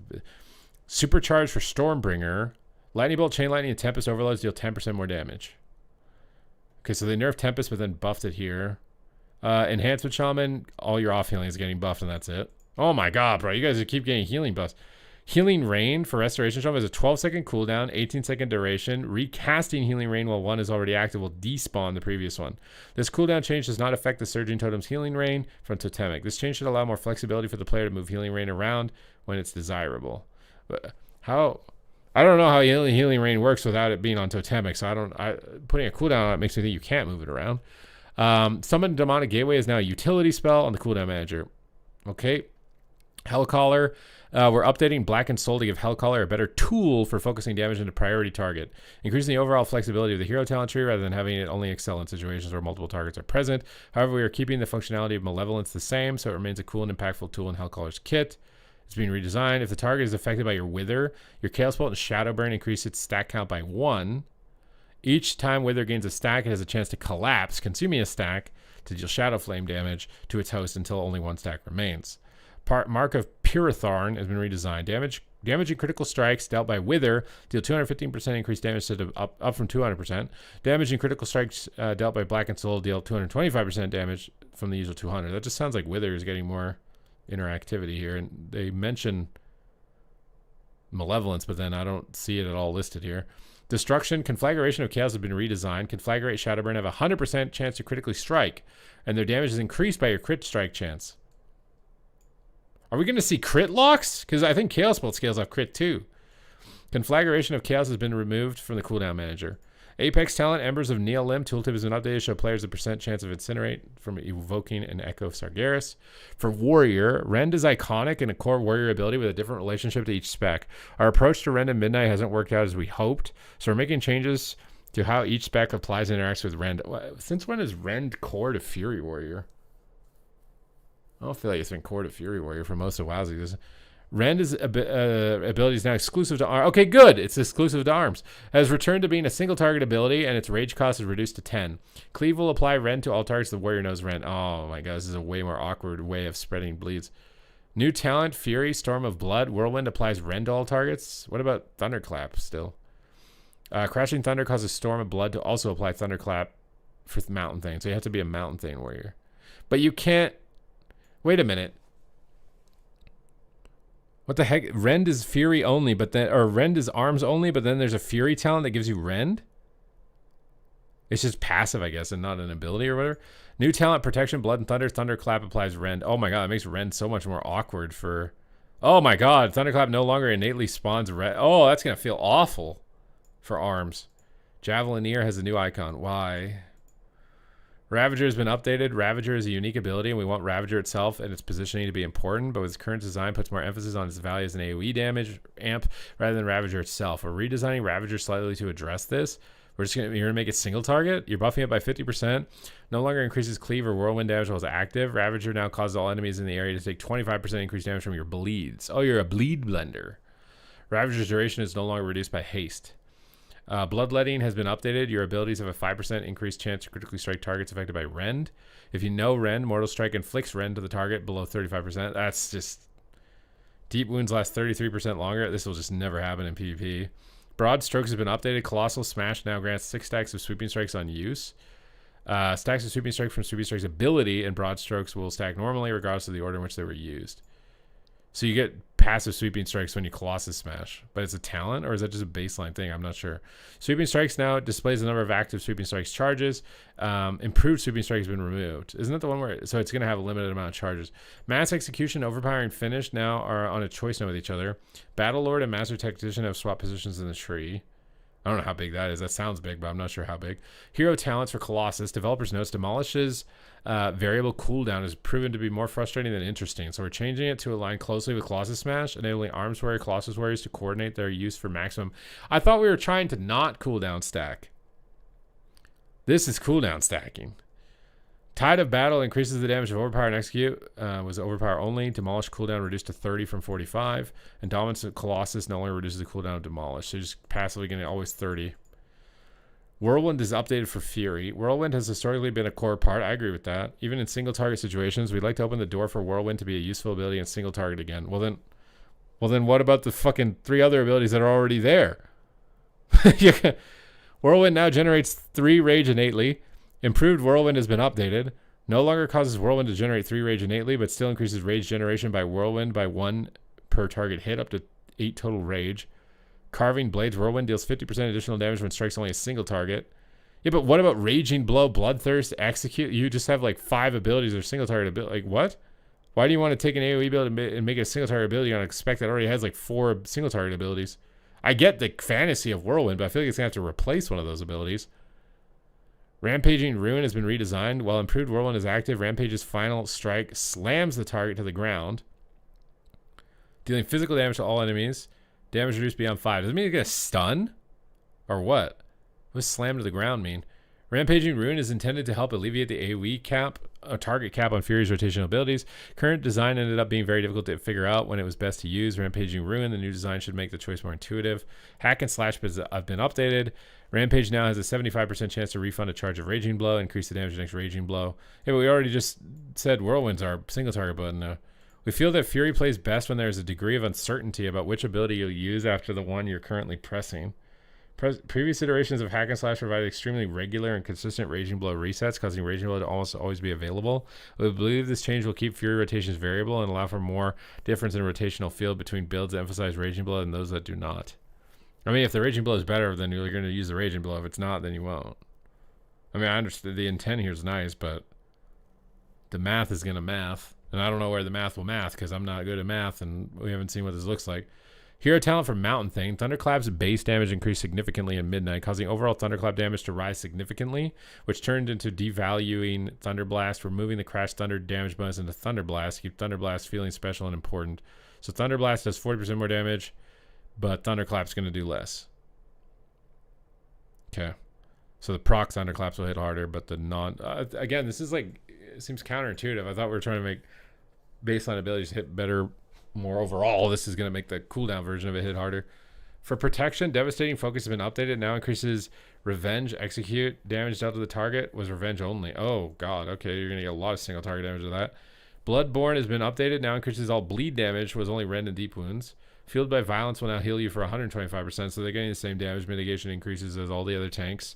Ravager's getting the same thing where it's going to do more damage and last longer, but probably not scale off of things. And it causes them to do, it's just bleed damage. So Ravager's just a bleed blender and will no longer be reduced to haste. Hero talents for Colossus. Demolishes variability, so they're changing Demolish as well. It's 30-second cooldown, and there's no cooldown reduction for it anymore. And then you'll be getting Revenge and Execute damage. So this is, I mean, for PvP, Execute's going to hit really hard. And then for Mountain Thane, same deal for Prot, where Thunder Blast does more, but Thunderclap does less. We also have set bonuses. Bro, this is the most, like, I don't know if this can be done because this is so much to do in a patch that's like a few months away. For Blood DK 2-set bonus, your attack speed's increased by 15%. Crimson Scourge chance to occur is increased by 5%. Crimson Scourge increases the damage to next Death and Decay by 100% and grants 5% critical strike chance for 8 seconds when consumed. I mean, this sounds fun in PvE. I don't think you'll probably take that in PvP. Maybe it depends on how hard it hits. There are talents that scale your Death and Decay. Maybe it could be crazy, the PP talents. For Frost, each time Remorseless Winter damages at least one enemy, gaining Freezing Tempest, which grants 2% attack speed and 4% increased Icy Death Torrent damage for 5 seconds, stacking. So they're focusing on attack speed for these set bonuses. Remorseless Winter damage deals damage 25% more frequently, and Freezing Tempest lasts 5 seconds longer. Maybe you take that as Frost in PvP. I don't know how important your auto attack is. Unholy DK, your Magus of the Dead and Lord of the Dead cast a more powerful Necrotic Bolt instead of Frost Bolt. That's cool. I mean, it's just passive damage on your extra pets, but whatever. Necrotic Bolt damage increased by 130%, and Withering Grass damage is increased by 130% against enemies below 35. So you get a little bit of an execute power on your proc. I don't know how often you'd get this end in that range, so probably unlikely to take in PvP.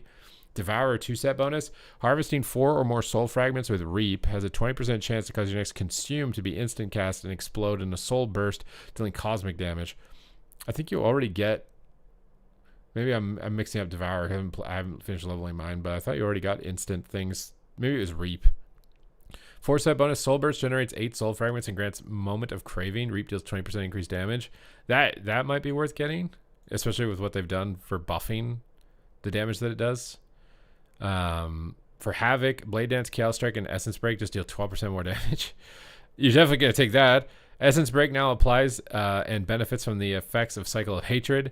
It has a 25% increase initial strike damage and has a 2-second increase of duration. So Essence Break might be making a pretty big return here. For Vengeance, Sigil of Flame's damage over time is increased by 50%. Soul Cleave increases the duration of Sigil of Flame on the primary target by 2 seconds as well. Immolation Aura and Sigil of Spite deal 100% increased damage against targets affected by your Sigil of Flame. So just throughput, nothing too risky here. Star Surge damage is increased by 20%. Starfall also deals astral damage instantly to all valid enemies in range when cast. Your damage is increased by 10% while in any eclipse. This bonus wanes to 2% at the midpoint of eclipse and waxes back to 10% at the end. My only concern is that this is just modifier stacking damage, right? Like if we're trying to lower like the one shots, right? Like this type of stuff contributes to that. It's something you have to account for, and that's why this is I think so difficult to actually accomplish. 2-set for Feral. When Berserker Incarnation ends, you deal 10% increased damage for 1 second for each combo point you spent. That's cool to try and make your Incarn window benefit outside of your Incarn window. Berserker Incarnation lasts 10 seconds longer. Okay, Feral gets the best set bonus so far. Guardian Druid Thrash has a 20% chance to make your next Mangle do a 100% increased damage. Thrash calls up 3 thorns, each impaling a target for nature damage and dealing nature damage up to 5 nearby enemies, and extends the duration of Berserk. What the? Guardian Druid is nuts.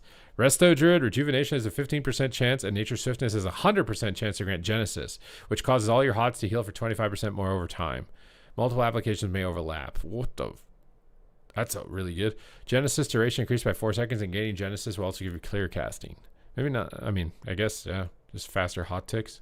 Augmentation. This is just so much modifiers to take account for to accomplish the tuning goals that they have. Augmentation. Upheaval cooldown is reduced by 10 seconds. Upheaval magnifies your Fate Mirror image effect for 8 seconds, increasing the amount of damage echoed by 45%. This is cooldown stacking. Makes that cooldown window more important. Devastation 2-set. Shattering Star's damage is increased by 150%, and it always casts as if you had reached maximum power level. Causality reduces the remaining cooldown of your empower spells by an additional 0.1 seconds. Each time the effect occurs, Eternity Surge damage increased by 10%. So just some baseline throughput there. Preservation. Consuming Essence Burst now sends forth a living flame at your target at 150% effect. That's insane. I swear that's insane. What? Just extra free living flame. Green spell restores 5% more healing. Verdant Embrace has a 100% chance to get these. That's insane too. Preservation will a really good one. Beast Mastery. Barb Shot causes your pet to stomp one additional time at 50% effectiveness. Stomp causes your next Cobra Shot to either benefit from Beast Cleave at 20% effectiveness or strike your primary target with 30% additional damage, taking it 4 times. See, that one's focusing on your filler spells a bit more rather than focusing on modifiers and stacking cooldown damage. But again, it depends on if they hit this right or not as to whether or not you'd use that. It depends on the stats on it for PvP. For Marksmanship, Explosive Shot lasts 1 second longer and deals 20% more damage. And they reworked it into that fire ticking dot. Aim Shot, rapid fire damage increased by 5%. Each time Explosive Shot causes a burst of damage, the cooldown of Aim Shot rapid fire will be reduced. Oh my god, you can cool that one seems good. That one seems fun. For survival, Raptor Strike just does 15% more damage, and Mongoose Fury increases the damage of Wildfire Bomb. Very boring, but you probably want it, I think. For Arcane Missiles fires 1 additional missile and deals 20% more damage. That's really good.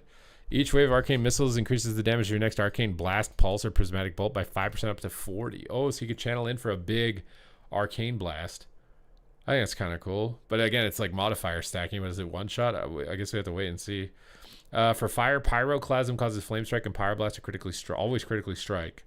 That's the hard casted one. Okay, so you won't play this in PvP. Reduces the cast time of Flame Strike and Pyroblast by 20% as damage bonus. Unless this is some new cheesy G-Pie build, maybe for fire. I mean, maybe, but I don't think those numbers sound like too big of outliers to actually happen. Frost, each stack of Freezing Shatter has a 5% chance to generate an Icicle. And Glacial Spike is increased by 25%. Oh my god. Consuming Glacial Spike has a small chance to grant Glacial Spike. Shatter damage is increased by 15%. So you just spike into spike. And Shatter, that's crazy good for Frost. For Brewmaster, Breath of Fire ignites your next Keg Smash, causing it to explode on contact, dealing additional Flame Strike damage to its primary target and reduced to additional targets. I thought that was already built into the class. Ignited Keg Smashes cause enemies struck to take 8% increased damage from your physical abilities and leave a patch of flame on the ground. It fits in the fantasy. I could have sworn that mechanic was already baseline on Brewmaster, though. Mistweaver, Rising Sun Kick deals 30% increased damage, and Rushing Wind Kick's healing is increased by 100%. They nerfed the Crane healing and then did this. Rising Sun Kick and Rushing Wind Kick have a 100% chance to cause the next cast to ignore their cooldown and have their mana cost reduced by 100%. What the... I mean, I don't know what the likelihood of that happening is, but if it did, that sounds pretty crazy to get that back-to-back. For Windwalker, Fist of Fury strikes an additional time at the start of its channel at 50% effectiveness. Fist of Fury increases the damage of the next Rising Sun Kick by 10% or Spinning Crane Kick by 20%, stacking up to 6 times. That's going to one-shot people. What do you mean it stacks up to 6 times? 60% damage on Rising Sun Kick? That's just going to one-shot people. I guess in PvP it'd be 30, but they just nerfed all of the one-shot on the baseline, and then this is the set bonus, and they're just going to one-shot again, I feel like. Holy Paladin, Infusion of Light increases the healing of Flash of Light by an additional 75%, and the Absorb by Greater Judgment by 75%. That's really strong. That's going to give a lot of instant healing of Flash. Judgment now has a 20% chance to grant Infusion of Light. Holy Light now has a 50% chance to grant Infusion of Light as well. Okay. I mean, those sound decent. Consecration is 30% larger, and enemies in the conch are illuminated, increasing your chance for your abilities to critical strike by 5%. Enemies struck by Judgment or Crusader Strike take 20% additional holy damage. If they're struck by critical strike, the additional damage increased by 200%. I thought we were trying to remove the spikiness. That sounds like it's going to be spiky. Retribution, Divine Purpose has an additional 10% chance to activate, and consuming it grants Divine Power, increasing holy damage by 10% for 12 seconds. So Ret just gets another modifier, but on its proc damage. Consuming Divine Purpose with Divine Storm causes your next final verdict to be free, and unleash Divine Arbiter at the target, dealing holy damage within 8 yards. It sounds fun visually, but again, kind of cooldown stacking trend. Penance, damage, and healing increased by 20%. Casting Penance reduces the cooldown of Mind Blast by 2 seconds. That is really good. After casting Mind Blast, your next Power Shield or Void Shield will also absorb 25% more damage. That's a lot of emphasis on Mind Blast with Disc on this patch. For Holy, each target affected by Renew increases your haste by 2% up to 6.